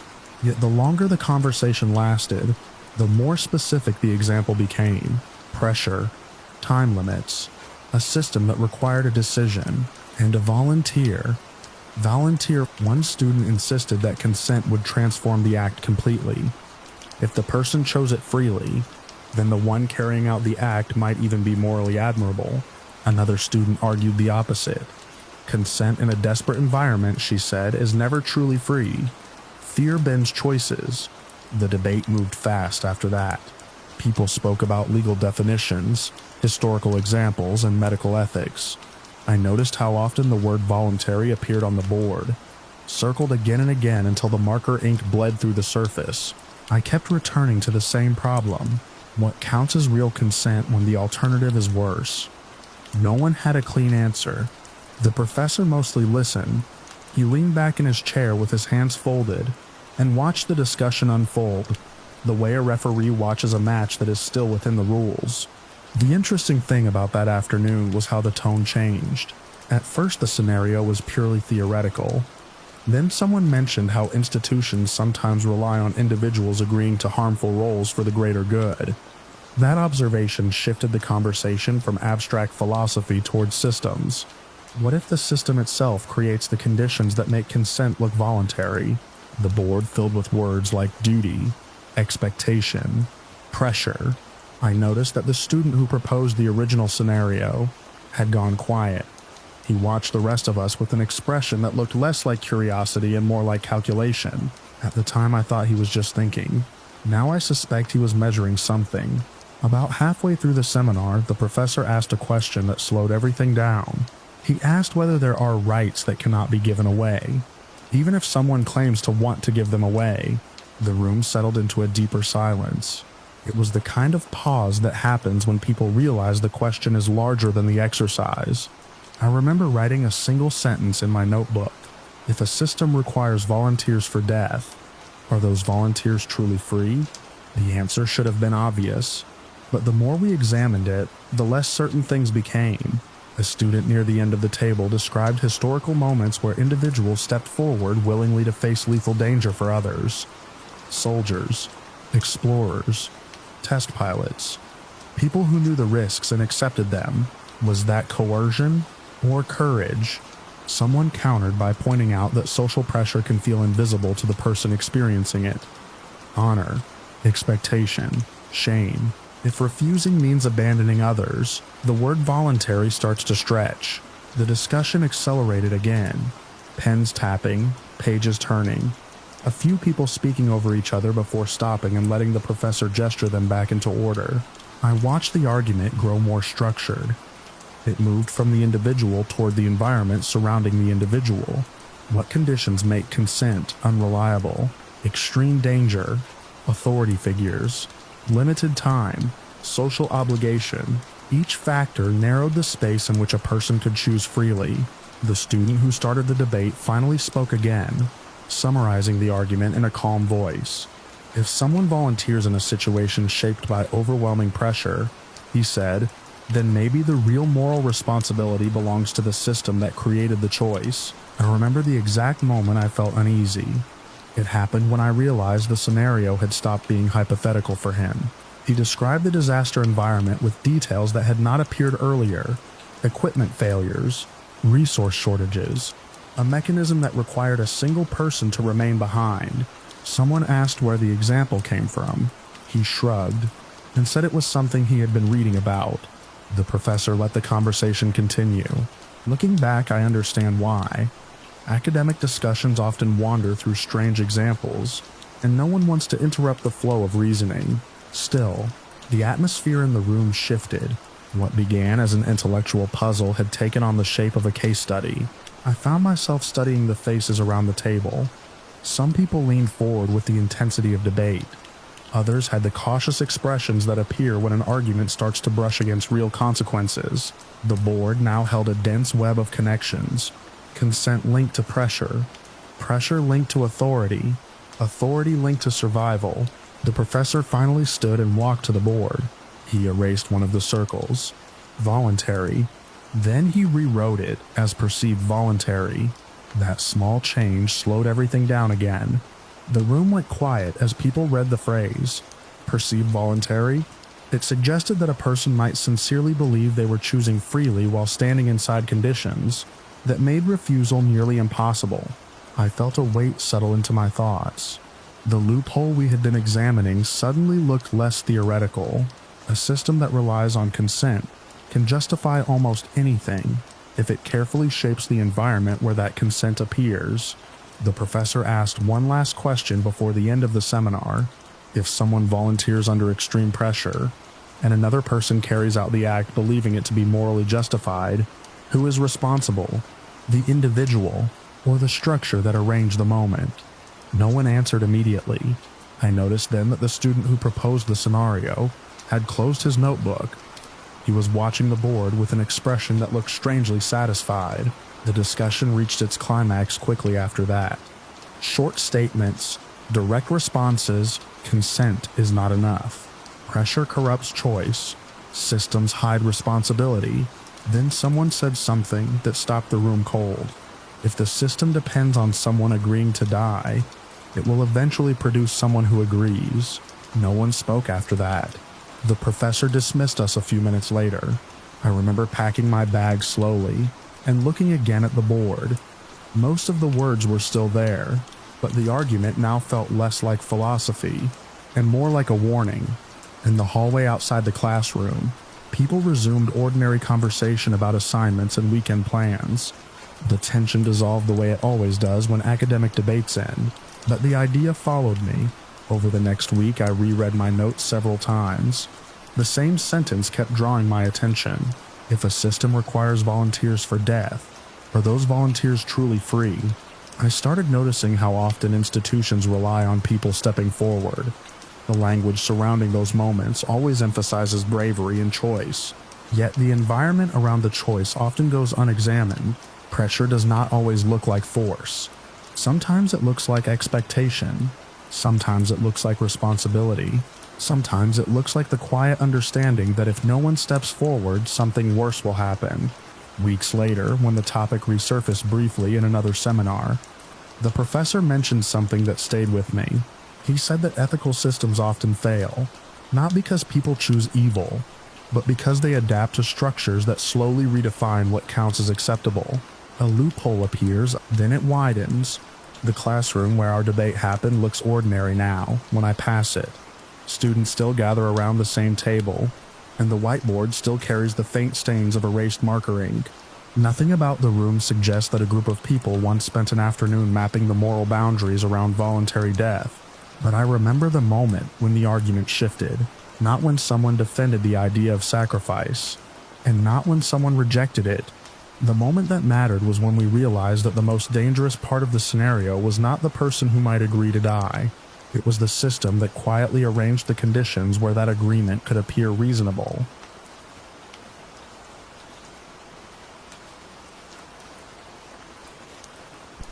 The morning I began writing the diary, the sea looked as orderly as a ledger.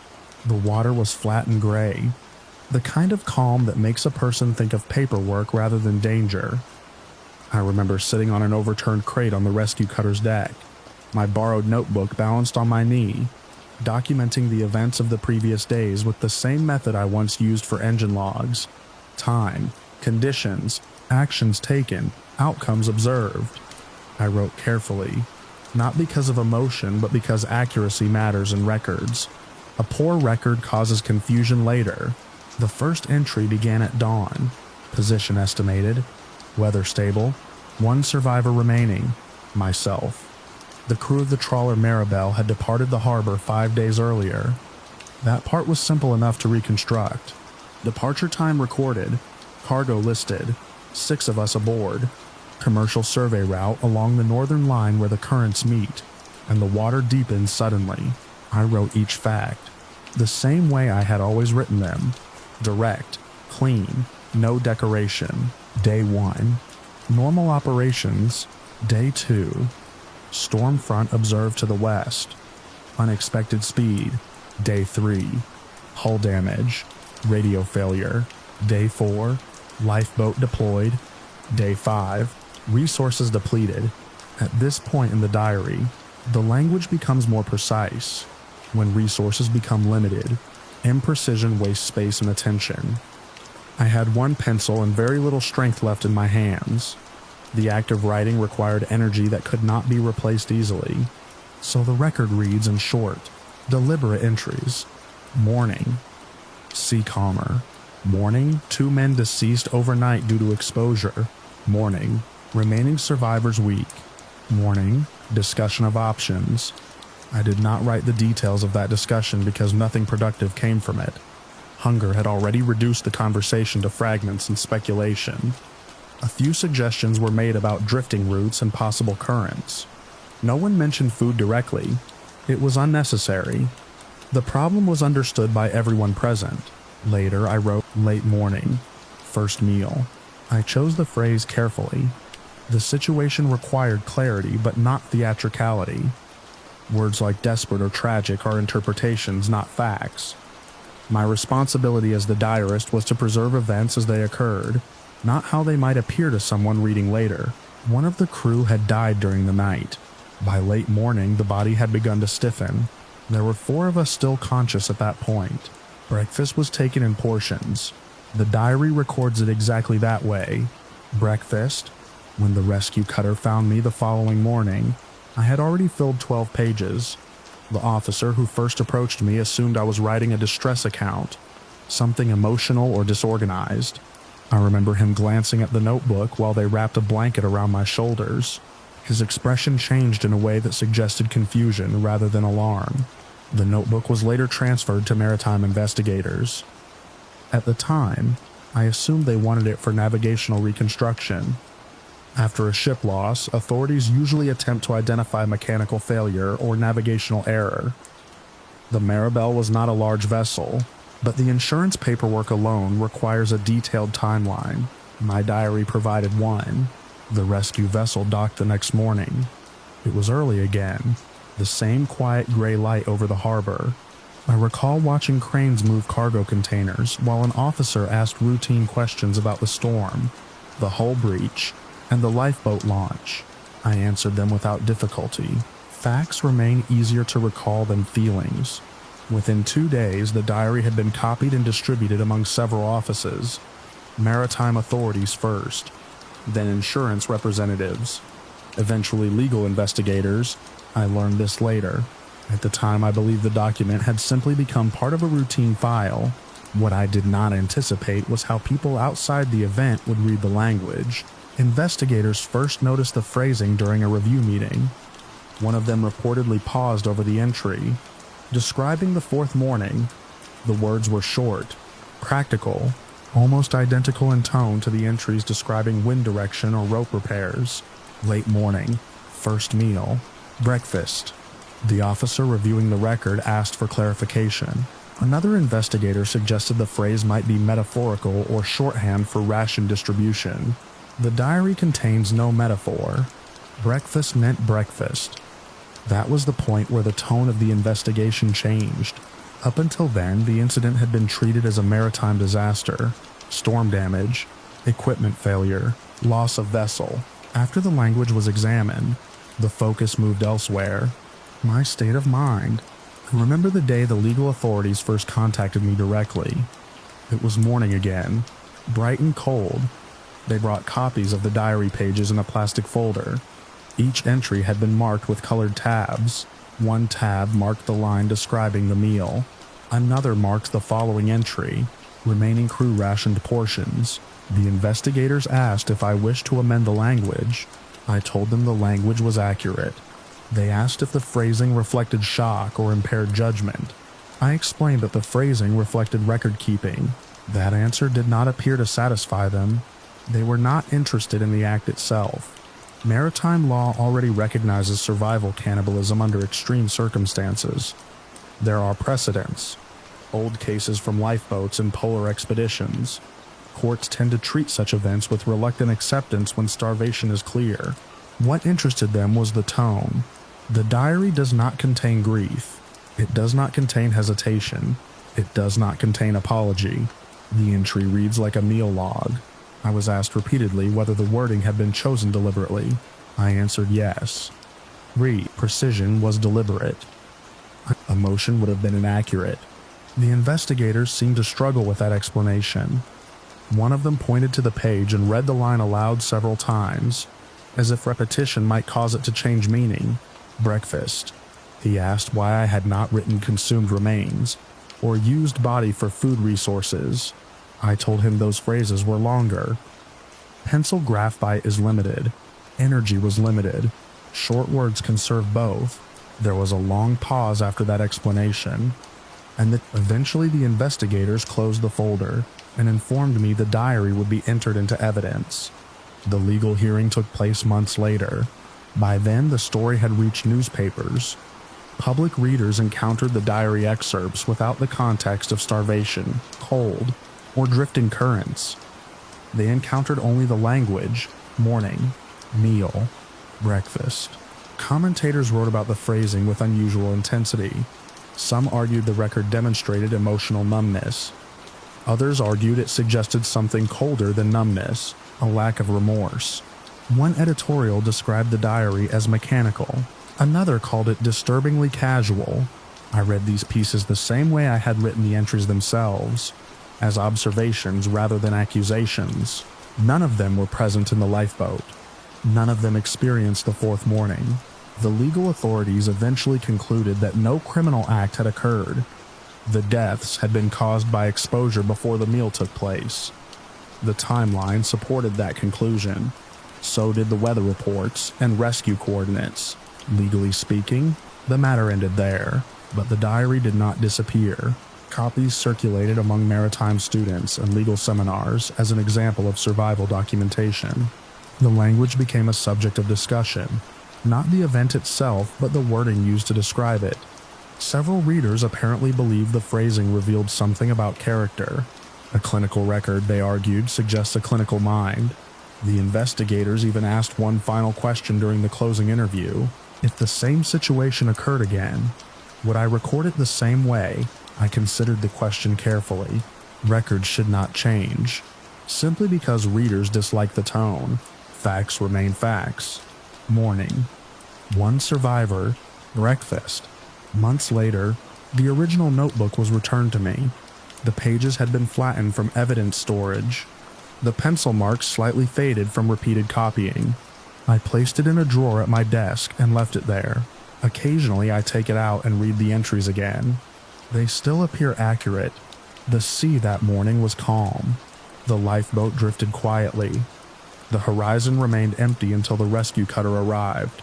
The language on the page matches the memory exactly. People expect horror to sound dramatic, but when you are the one holding the pencil, when the sun is rising over cold water and the body has already stopped moving, the act of writing feels less like confession and more like bookkeeping. A diary is simply a record of what happened, nothing more, nothing less. And on the fourth morning, we had breakfast.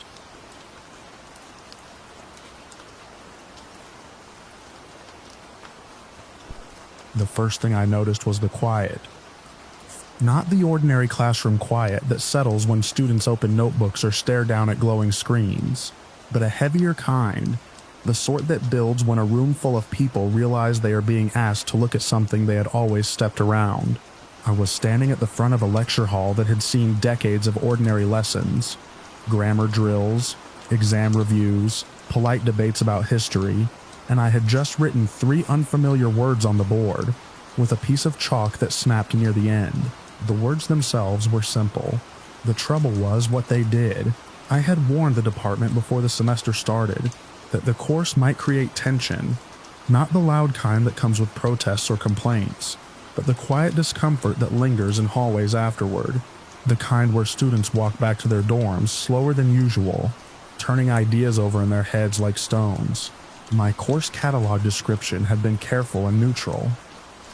It described the class as an introduction to ways of examining everyday assumptions, a survey of questions people rarely ask about the systems around them. The language sounded harmless, but I knew what the material actually did. I learned it years earlier during graduate school, when a professor of mine gave a similar warning before the first lecture. He had stood in front of us with the tired expression of someone who understood the cost of what he was about to explain. He told us that some ideas do not behave like normal knowledge. They do not sit politely on a shelf in your mind. Once they enter, they rearrange the room. Now, I was the one standing in front of a class of students who looked mostly curious and only slightly nervous. Fresh notebooks, coffee cups, a few half-interested expressions that suggested they expected an easy elective. I began the same way my professor had. I explained that the topics we were about to study had reputations, not because they were complicated, but because they changed the way ordinary things looked afterward. Institutions that once seemed natural might start to feel constructed. Traditions might appear less timeless and more deliberate. A few students leaned forward, others frowned, as if trying to locate the trick. I told them that people sometimes describe this experience as seeing the world through a new lens. The metaphor sounds harmless. Lenses help you see more clearly, but these lenses were different. They made the familiar strange. For the first few weeks, the course stayed comfortable. We examined small examples, simple questions about everyday routines, why certain rules exist, why certain patterns repeat across different places and times. The students treated it like a puzzle. One afternoon, I asked them to describe the layout of the campus, not the buildings themselves, but the invisible lines that shaped how people moved. Who gathered where? Which doors stayed locked? Which spaces felt public? And which felt quietly restricted? At first, the answers were casual. Then someone noticed something. They pointed out that the oldest buildings formed a rough square around the central lawn, while newer structures had been pushed outward toward the parking lots. Another student realized that certain departments occupied the oldest halls, while others were placed in newer wings farther away. No one had thought about it before. The room shifted slightly. After that day, the class began arriving with observations. Small things they had never noticed before. A student described how meeting rooms were arranged so that some people always sat at the head of the table. Another pointed out that campus maps emphasized certain landmarks while ignoring others entirely. Someone else mentioned the language used in official emails and how it quietly guided behavior without sounding forceful. None of these discoveries were dramatic, but they accumulated. I could see the change in the way students walked into the room. At the beginning of the semester, they had arrived like people entering any other class. By midterm, they carried a cautious alertness, as if the ground itself had become something worth examining. One evening after class, I stayed behind to erase the board. The hallway outside was nearly empty. Through the tall windows, the campus lights cast long reflections across the polished floor. A student lingered near the doorway. He did not ask a question directly. Instead, he described something he had noticed while working a part-time job at the library. The way certain books were displayed at the entrance while others were placed deeper in the stacks. The arrangement felt deliberate once he started thinking about it. He did not seem angry, just unsettled. I told him that noticing patterns often leads to more noticing. That was the only response I offered. I had learned years ago that explanations were less useful than observation. He nodded slowly and left. After that conversation, I began recognizing the same expression on other students. A thoughtful distance, like someone adjusting their eyes after stepping from bright sunlight into shade. The turning point came near the end of the semester. I assigned an exercise that required students to walk across campus and document ordinary interactions. Nothing dramatic, just the routines people follow without thinking. Where they stand in line, how they choose seats, who speaks first in meetings. The next week, the class returned with pages of notes. The atmosphere in the room was different that morning. Not tense exactly, more like the quiet that settles before a storm that never quite arrives. One student described watching a group discussion where certain voices naturally carried more weight than others. Another explained how a simple sign on a door had redirected foot traffic across an entire building. A few students laughed uneasily as they shared their observations. I recognized the moment. It was the same moment I had experienced years earlier in my own class. The instant when the pattern stopped feeling theoretical. That day, I ended the lecture early. Not because the material was finished, but because the room had reached a point where more explanation would only make things louder. The students packed their bags slowly, still talking to each other in small groups. Most of them would graduate in a few years. They would enter offices, organizations, communities that operated according to rules that often went unspoken. Rules that looked perfectly natural until someone examined them closely, and once examined, they rarely looked the same again. I gathered the leftover papers from the desks and stacked them neatly. Outside the windows, the campus lawn had begun filling with the pale light of late afternoon. Students crossed the grass along worn paths that curved slightly away from the official walkways. Those paths had not been part of the original design. They appeared gradually, formed by thousands of quiet decisions about where people actually wanted to go. I stepped outside after locking the classroom door. The air carried the faint smell of rain, though the sky remained clear. Across the lawn, I saw several of my students walking together, their conversation animated but thoughtful, hands moving as they described something to one another. They paused at the edge of one of those unofficial paths. For a moment, they simply stood there, looking down at the narrow trail of flattened grass cutting across the lawn, a shortcut everyone used but no one had planned. Then they followed it. I watched them disappear between the buildings, moving along a line that had slowly reshaped the campus without permission or announcement. The path looked ordinary from a distance, just another mark in the grass. But once you noticed it, you started seeing others everywhere, and after that, the campus never quite looked the same again.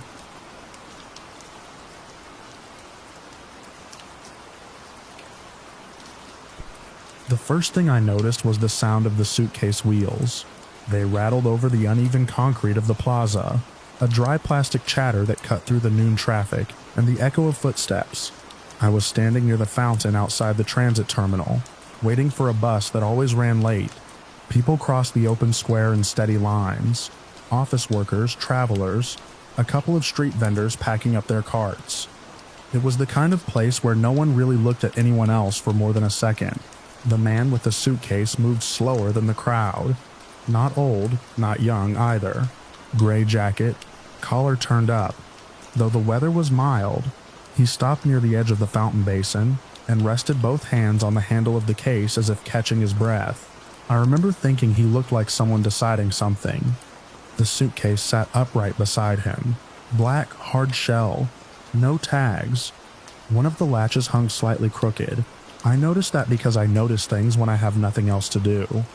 Watching people had always been easier for me than speaking to them. Even at work, I was the quiet one, the observer. I filed reports, monitored screens, wrote down what happened after it already happened. Across the plaza, a maintenance truck rolled past, its diesel engine coughing. A group of tourists clustered around a map kiosk. Someone dropped a soda can, and it rolled across the pavement with a hollow metallic rattle. Normal sounds. Then the latch on the suitcase slipped open. It didn't pop dramatically, it just sagged outward a few centimeters. The lid shifted slightly under its own weight. The man noticed it too. He looked down, and for a moment, he didn't move. Something about that pause made the air feel heavier. He bent quickly and pushed the latch back into place, but not before the lid lifted just enough for me to see inside, only for a second. Inside the suitcase was a bundle of wires and a block of dull gray metal taped together with strips of dark tape. It was messy, not like the clean electronics you see in stores. The wires ran in awkward loops around a small digital timer. The numbers were already counting down. I didn't see the exact number. I just remember the red glow changing. The lid shut again. The man straightened up and looked around the plaza. His eyes moved quickly, not scanning the crowd exactly, but measuring it, counting space, distances, people. When his gaze passed over me, it didn't stop. He turned away and began walking toward the subway entrance at the far side of the square. Leaving the suitcase standing beside the fountain, I felt something cold settle behind my ribs. At first I tried to tell myself I had misunderstood what I saw. A battery pack, camera equipment, something harmless arranged in a messy way, but the timer stayed in my mind, the numbers changing. The man disappearing down the subway stairs, the suitcase alone beside the fountain. People walked past it without slowing. A couple sat on the edge of the basin a few feet away, their heads close together over a phone. A delivery driver pushed a dolly stacked with boxes across the plaza. Life moved normally around that black case. I knew what it probably was, and I knew something else. If I shouted, if I ran over and dragged the suitcase away, if I tried to open it or smash it or throw it into the fountain, I might stop whatever was going to happen. But there was another thing I knew too. I knew that touching it could make it worse. I knew that if I grabbed it and the device detonated early, it would happen with my hands on it, my fingerprints on the metal, my body torn apart beside it. I knew investigators would say I interfered, that I caused it. The thought arrived quietly but firmly. If I did nothing, the blame wouldn't belong to me. I stayed where I was. The plaza continued to breathe around the suitcase. People crossed the square. Someone laughed somewhere behind me. Water spilled steadily from the fountain's upper tier. My bus was supposed to arrive in 7 minutes. I watched the case the way someone watches a loose dog they don't trust. A security guard stood near the entrance to the terminal about 30 yards away.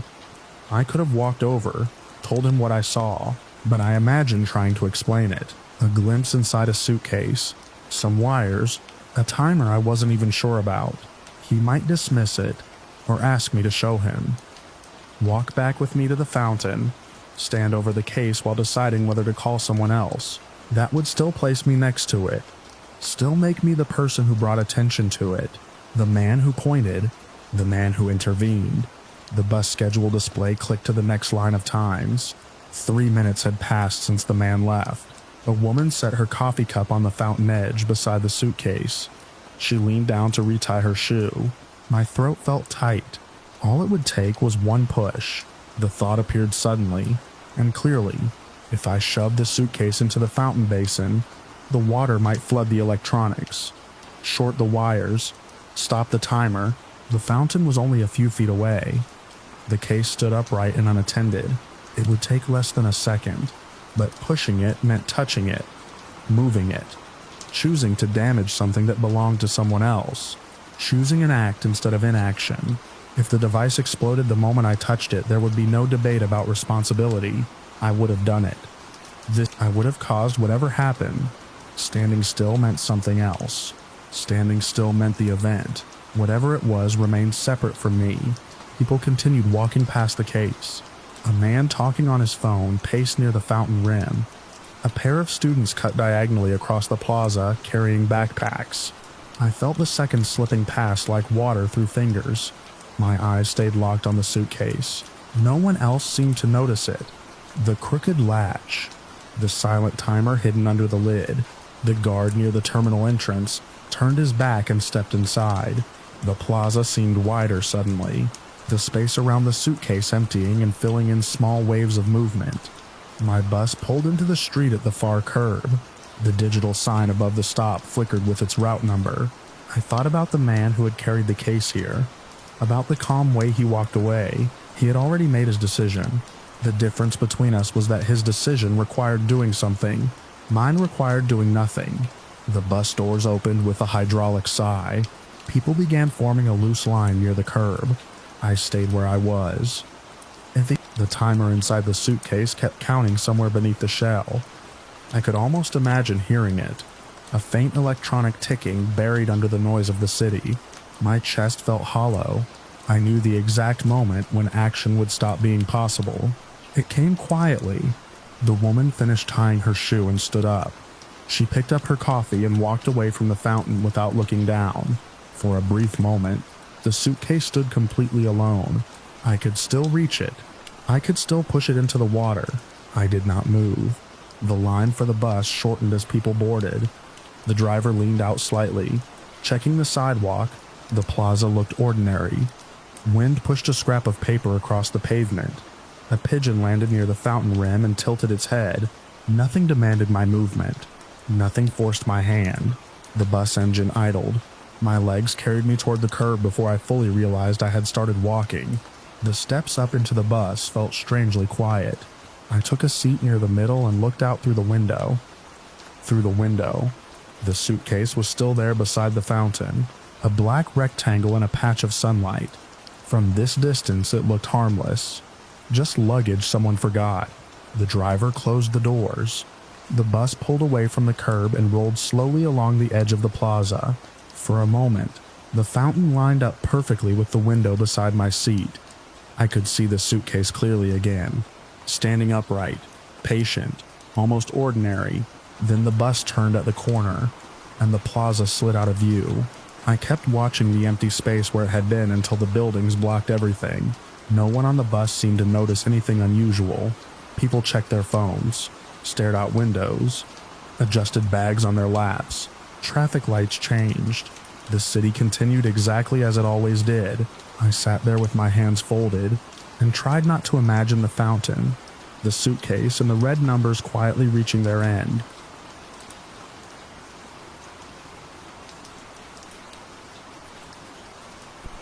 The first thing I remember on the morning my trial began was the smell of salt trapped in my clothes.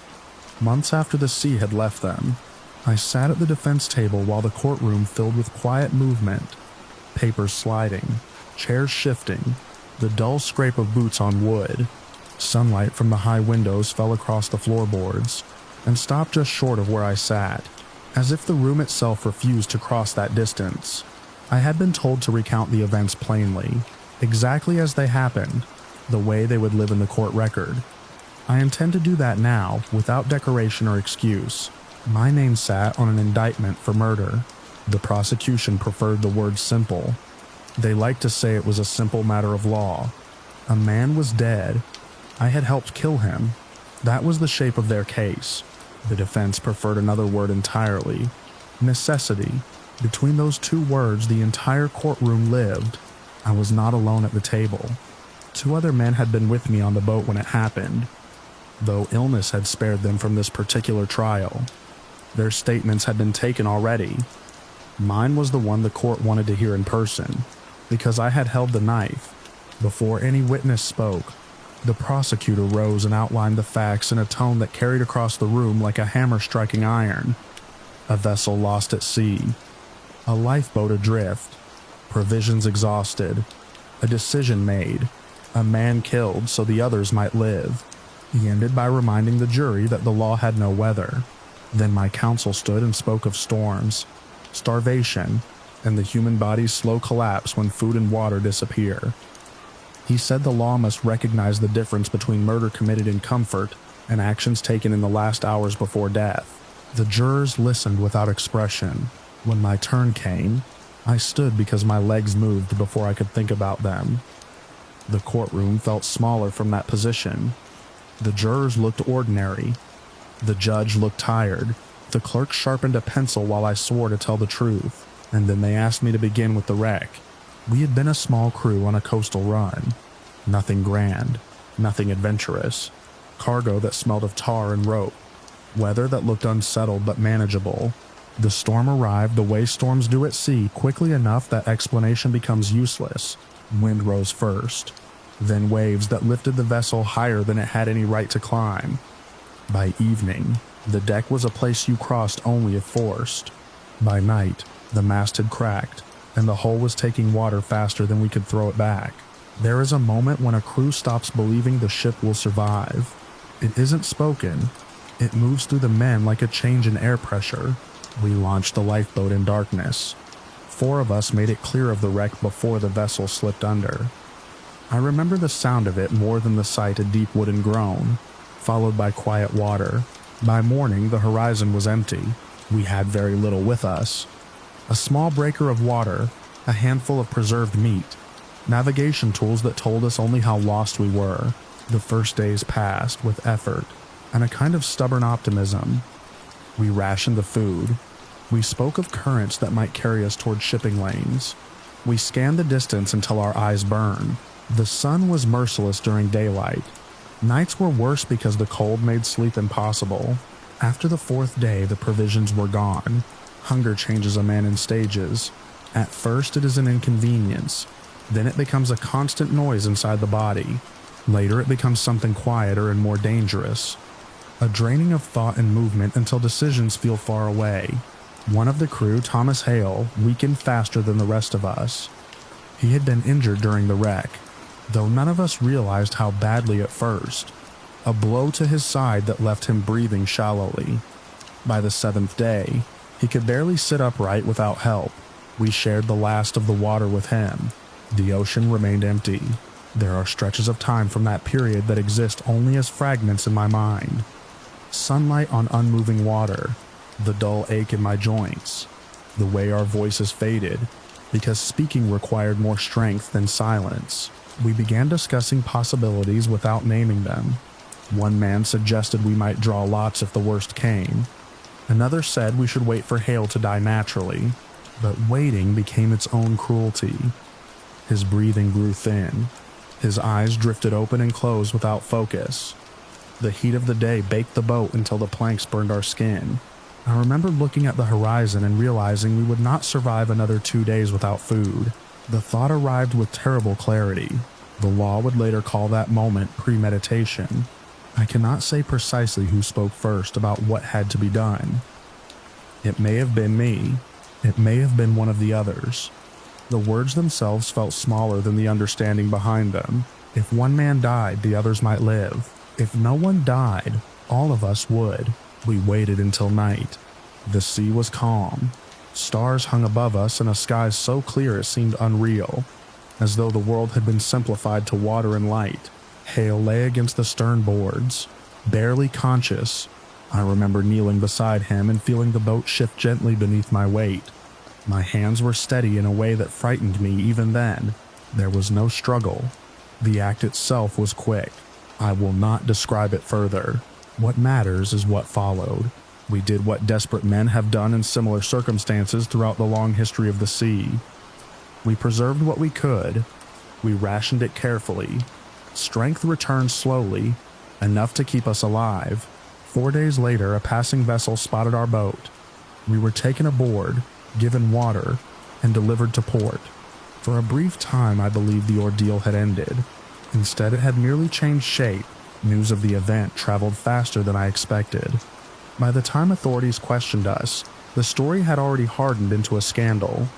Some people called us survivors. Others called us monsters. The law eventually decided what to call us, which is how I came to sit in that courtroom with the salt smell still trapped in my coat. During the trial, the prosecutor returned again and again to the same argument. Necessity could not excuse the taking of innocent life. If the court accepted such reasoning, he said, any man might justify murder by claiming hardship. My counsel answered with the reality of starvation and isolation, with the physical certainty that we would all have died otherwise. Neither side disputed the facts. The only question was whether the facts mattered. When the prosecutor questioned me directly, he asked whether Hale had threatened us or attacked us in any way. I told him no. He asked whether Hale had agreed to sacrifice himself. Again, I told him no. Finally, he asked whether I understood that the law forbids killing another person. I said that I did. There was a long silence in the courtroom after that answer. The judge instructed the jury that sympathy must not guide their decision. They were to consider only the law and the evidence. Yet everyone in that room knew the evidence contained a storm, an empty horizon, and a boat slowly drifting toward death. The jurors left to deliberate late in the afternoon. While they were gone, the courtroom settled into a strange quiet. My counsel reviewed notes that no longer mattered. The prosecutor sat motionless, staring at the bench where the judge would soon return. I watched dust moving in the sunlight near the window. Near the window, in that drifting dust I saw the lifeboat again. The ocean was still. The sky was vast. Hale lay against the boards, breathing faintly. My hands were steady. The bailiff eventually called the court back to order. The jurors returned to their seats one by one. Their faces revealed nothing.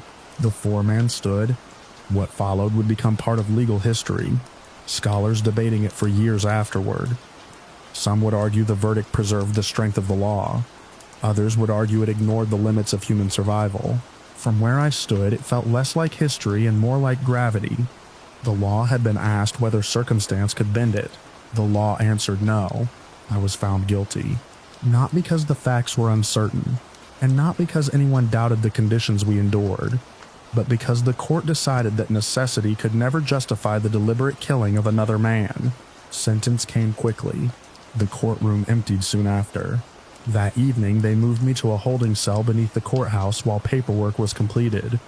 The room was narrow, with a small barred window near the ceiling. Through that window, I could see a strip of sky fading toward night. For a long time, I stood beneath it, breathing air that carried no trace of salt.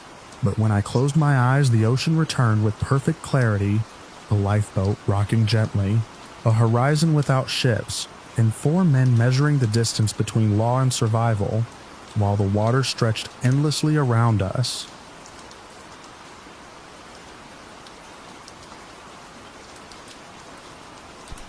The first thing I noticed about the thread was how calm it looked. A plain white page, a gray header bar, a timestamp, and a column of usernames that meant nothing to me. I had opened it between classes while sitting in the university library, half watching students move past the tall windows. Someone had posted a moral question in the ethics forum that our philosophy department hosted for undergrads. Most posts there were forgettable summaries of readings, clumsy arguments about free will, tired debates about trolley problems. This one had a title that felt too neat. At what number does a life become worth taking? The thread was already long. Replies stacked beneath it in careful paragraphs, most of them predictable. People repeating the same positions in slightly different language. The original poster had framed it as a simple scenario. If killing one person would save a number of others, could the scale ever justify it? I leaned closer to the screen. The post itself described the smallest case first. 30 people would die unless one person was killed intentionally. No accident, no indirect consequence, a deliberate act. Most responses said the same thing. It was wrong. I remember feeling mildly irritated. It seemed obvious to me that the scale mattered. Numbers changed things. Numbers were the entire point of ethical reasoning in situations like that. So I made an account and wrote my first reply. I kept it clinical. 30 lives versus 1. Statistically, morally, socially, it wasn't even close. The loss of 1 life to preserve 30 was tragic but rational. Within a few minutes, someone responded. The username was plain, just Orchard Stone. Their answer was short. They argued that murder didn't become moral, simply because the outcome looked beneficial. The act itself remained wrong. Numbers didn't change that. I read it twice, expecting more explanation. But that was all. The thread continued growing. People began quoting each other, posting links, dragging in philosophers, the usual academic noise. I kept returning to that single reply, because it was so blunt. No footnotes, no hedging, just the claim that the number didn't matter. I replied directly beneath it. If 30 wasn't enough, I asked. Then, what about 300? The difference felt obvious to me. 30 people might fit in a classroom. 300 could fill a theater. The scale changed the weight of the decision. More replies appeared. Some agreed with me, others didn't. The argument spread sideways through the thread, splitting into smaller debates. But Orchard Stone came back. Their response was exactly the same length as before. Killing an innocent person remained wrong, they wrote, even if 300 people would otherwise die. I stared at the sentence for a long time. It wasn't emotional. It didn't accuse anyone. It simply refused the premise that scale could justify the act. I typed another reply. If 300 wasn't enough, I asked, then what about 3,000? The thread went quiet for a few minutes after I posted that. The page refreshed slowly, showing the little loading symbol while the server caught up with new responses. Around me, the library was starting to empty. Chairs scraping, backpacks zipping, the dull echo of footsteps in the hall. When the replies resumed, they were different. People had started treating the question less like a classroom exercise and more like a puzzle. Some tried to identify a threshold. A few said the answer depended on certainty, how sure you could be that the numbers were accurate. I watched the thread length stretch downward. Then Orchard Stone answered again. Their reply was longer this time, but the point didn't change. Murder remained wrong regardless of the scale of benefit. A moral rule that could be bent by numbers wasn't a rule at all. The simplicity of it bothered me. I typed again, more carefully this time. If 3,000 people were going to die, unless you killed one person, refusing to act meant accepting the deaths of those thousands. That refusal carried its own moral weight. I expected a complicated argument back. Instead, the reply appeared almost immediately. It said the refusal to murder someone wasn't the same as causing the deaths of others. Responsibility had limits. I scrolled back through the thread and noticed something strange. The numbers had begun to appear in other replies, but they were always the same 3 examples. 30, 300, 3,000. Nobody introduced new figures. Nobody tried 10,000 or 1,000,000. The pattern repeated over and over as if the conversation had settled into those 3 steps and could not move past them. I refreshed the page again. Another response from Orchard Stone had appeared, but I hadn't posted anything new. The reply addressed me directly. It summarized my argument from earlier and rejected it again, repeating that numbers didn't alter the moral status of the act. For a moment, I assumed someone had quoted me, but when I looked closer, the message was written as if I had just asked the same question again. I checked the timestamps. My last post had been several minutes earlier. The new reply appeared to answer something that wasn't there. I scrolled upward carefully, reading each comment. The thread still showed the same sequence of posts. My question about 3,000 lives remained the most recent message before Orchard Stone's response, except the wording in their reply suggested a different version of the question, a higher number. I frowned and refreshed the page again. The screen flickered while the forum loaded. When the thread returned, I saw my username halfway down the page. A new post sat under it. I didn't remember writing it. The message asked the same question I had been pushing all evening, but the number had changed. 30,000. My first thought was that someone had edited the thread, or that the page had glitched. Forums sometimes misordered posts when the server lagged, but the timestamp on the message was accurate. It matched the minute that had just passed. My hands rested on the keyboard while I reread the line. The phrasing sounded like me. The tone was the same, clipped skepticism I had used earlier, but I had not typed it. Below the message, Orchard Stone had already responded. The answer didn't hesitate. Even at that scale, the act would remain wrong. The thread began moving faster after that. New replies appeared that I hadn't seen written. Some were posted by me. Each time I refreshed the page, another version of my question appeared with a larger number attached to it. 300,000. 3,000,000. I watched the sequence grow while the cursor blinked in the reply box, waiting for input I wasn't giving. The library lights dimmed automatically as closing time approached. Rows of desks fell into shadow. The last few students packed their bags and left. I stayed where I was, staring at the thread. Each new question pushed the number higher, as if someone or something was testing the same argument against larger and larger scales. The responses from Orchard Stone never changed. The act remained wrong.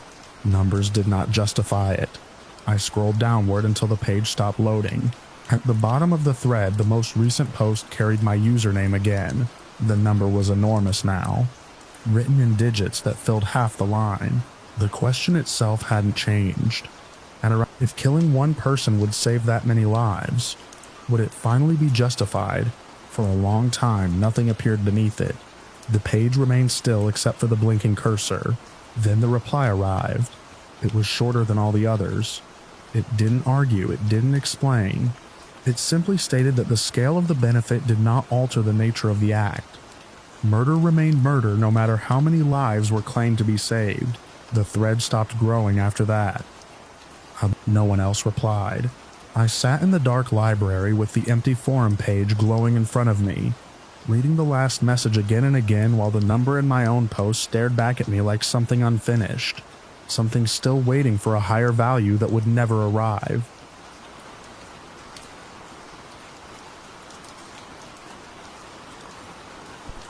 The first time I realized skepticism could become a hiding place, I was standing alone in an empty lecture hall, wiping chalk dust from the sleeve of my jacket, while the last light of evening slid across the desks like a slow tide. The room always smelled faintly of paper and dry plaster after a long day of classes. Rows of notebooks still lay open where students had left them, pens resting in the margins like abandoned tools.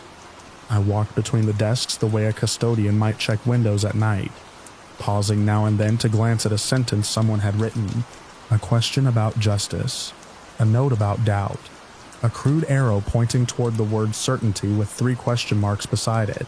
I had spent the entire afternoon talking about skepticism, not the fashionable version people like to repeat in cafes or on podcasts, not the lazy shrug that treated every question as pointless. I meant the older kind, the honest kind, the sort that admits how fragile our conclusions really are. When the class ended, one student lingered in the doorway long enough to ask the question that always comes sooner or later. If we can never know anything for sure, why bother trying? He didn't wait for the answer. Most people don't.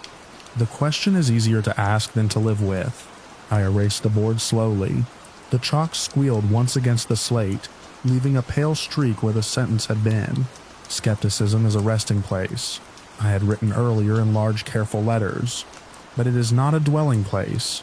That line belonged to an old philosopher whose name rarely survives outside academic footnotes.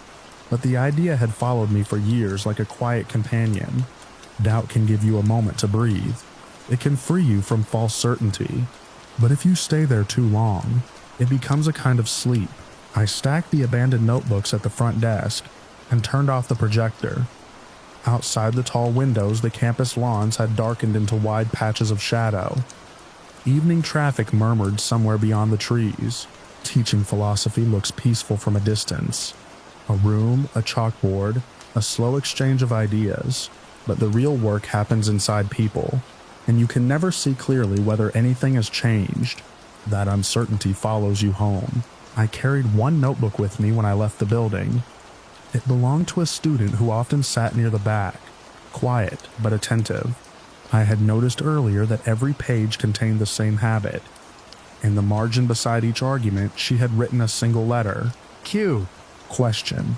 It appeared again and again, beside discussions of morality, next to debates about truth, even next to her own notes.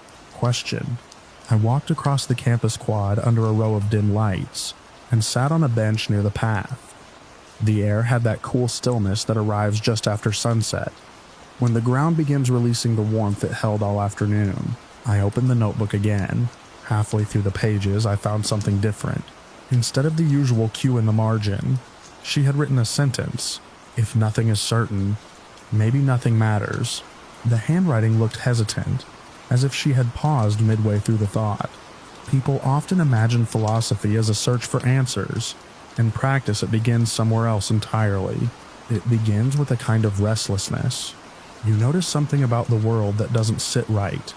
A contradiction, a tension between what people claim and how they behave. That discomfort grows quietly until it becomes impossible to ignore.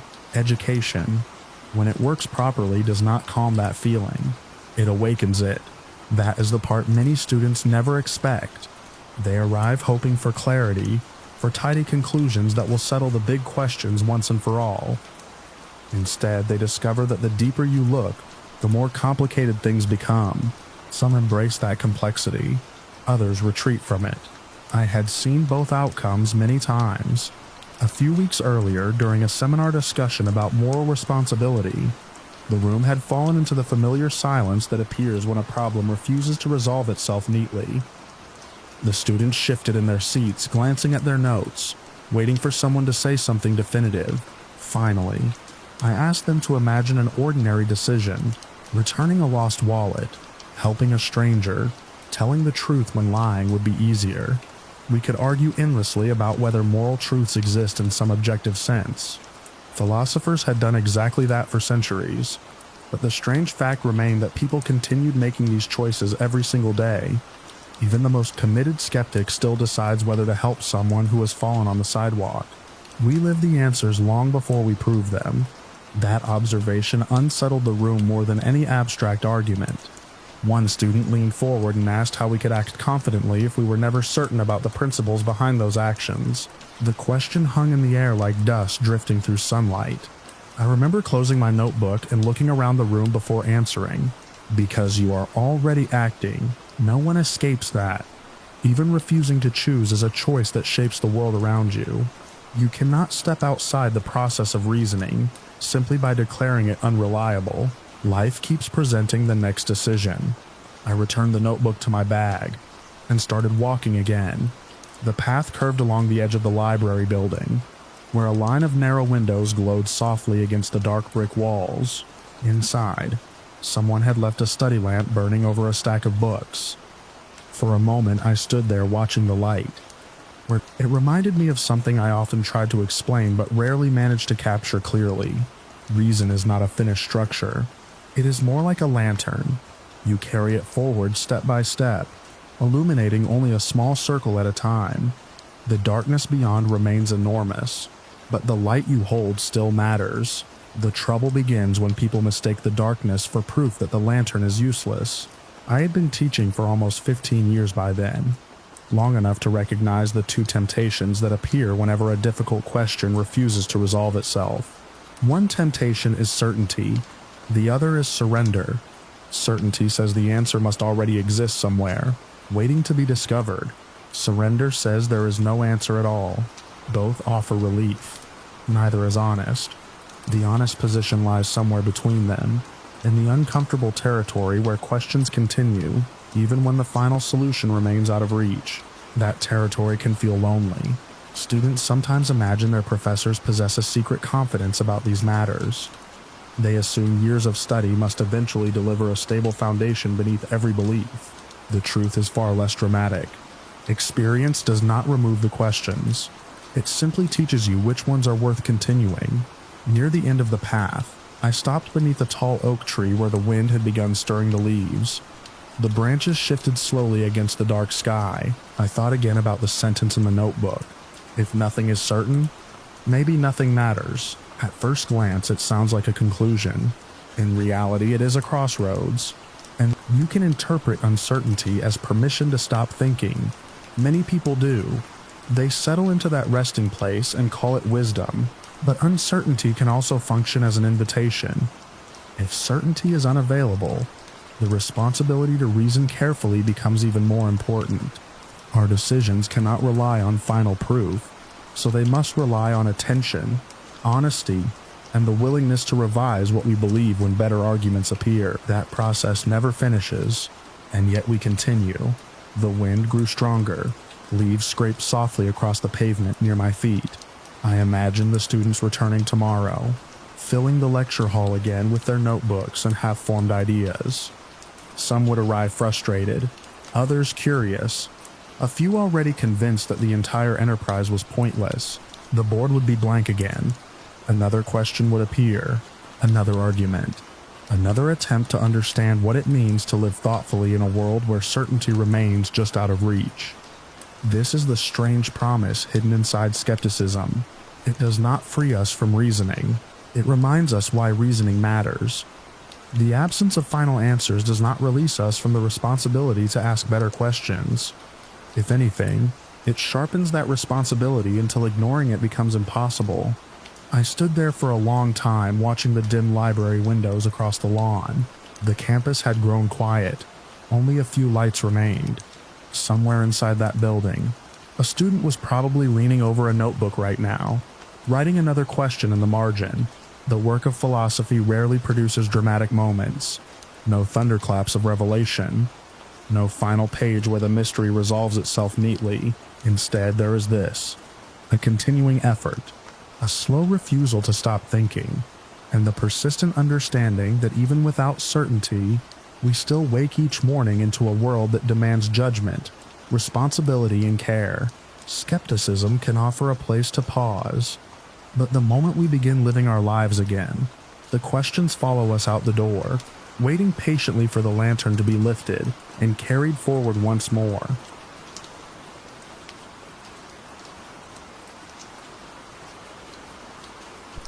The first thing I noticed that afternoon was the neat column someone had drawn on the whiteboard.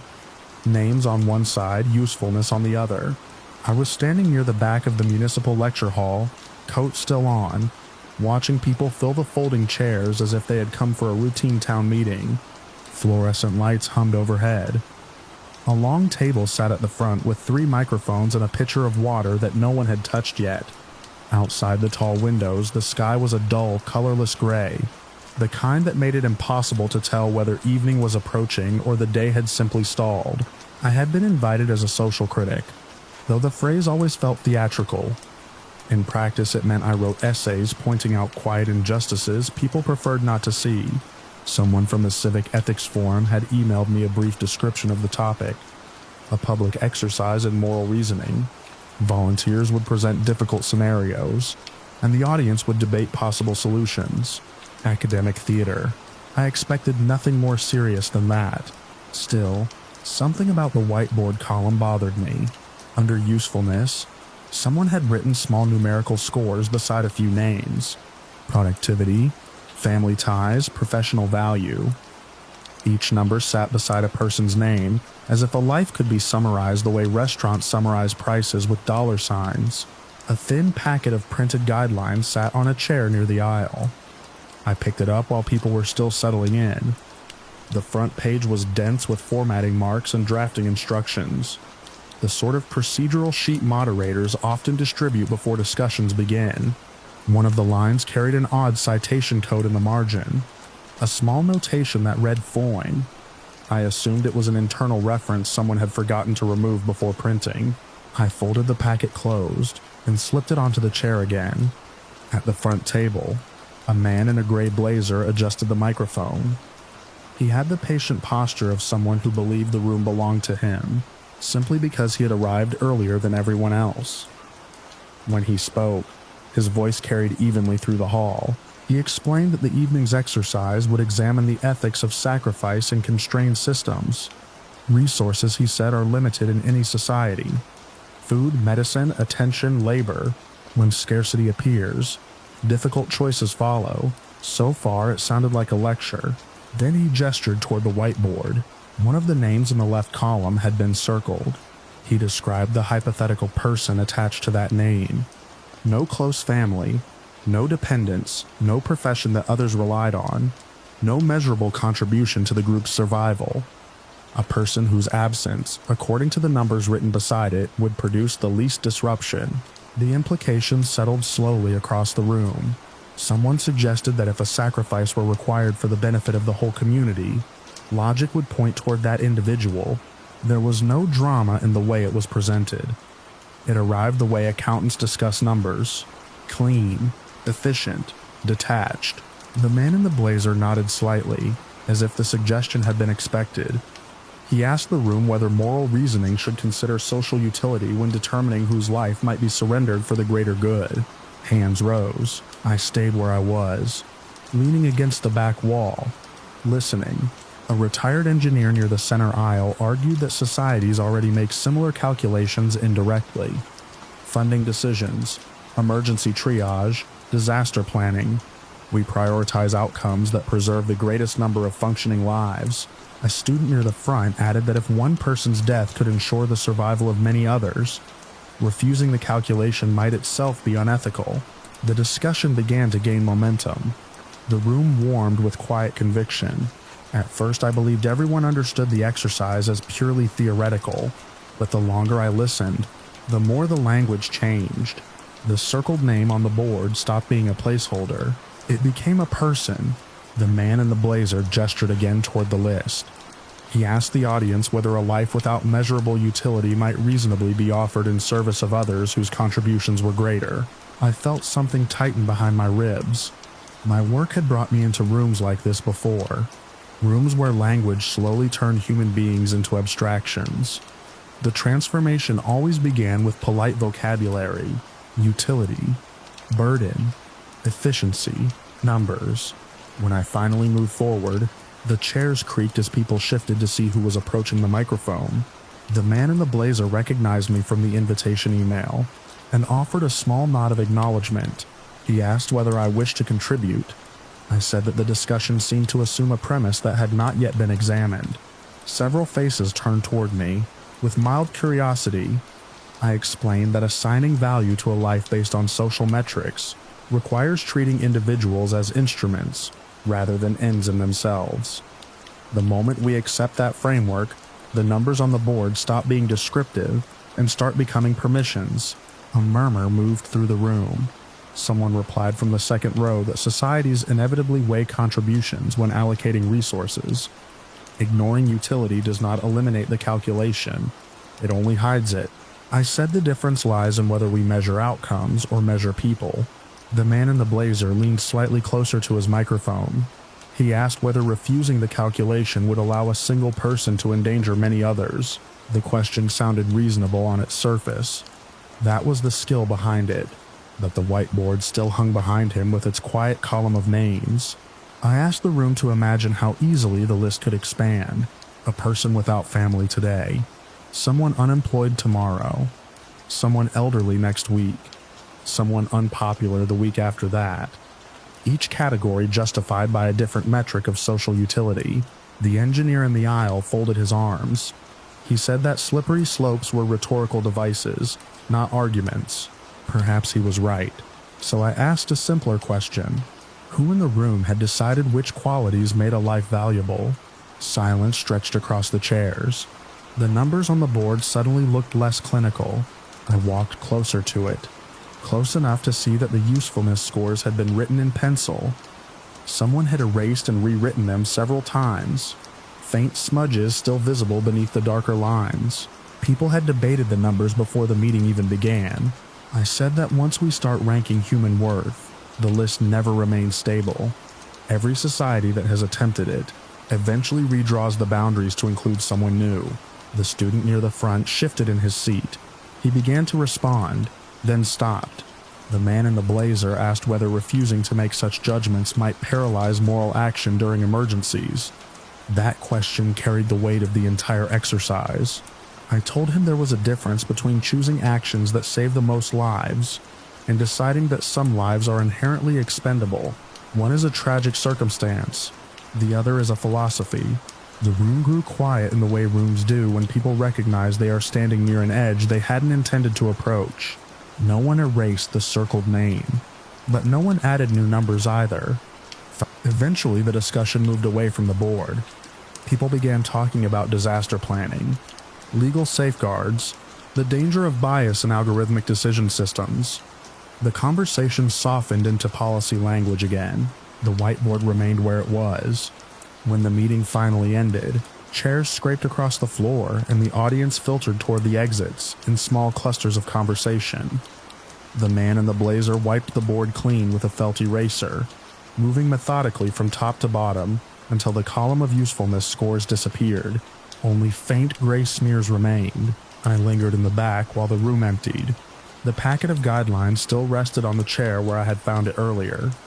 Its dense instructions and that small citation mark printed along the margin.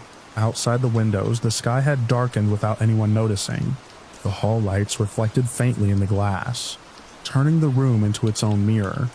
Rows of chairs, an empty table, a whiteboard now blank, except for the ghost of erased numbers. I stood there for a moment longer, looking at the place where the circled name had been.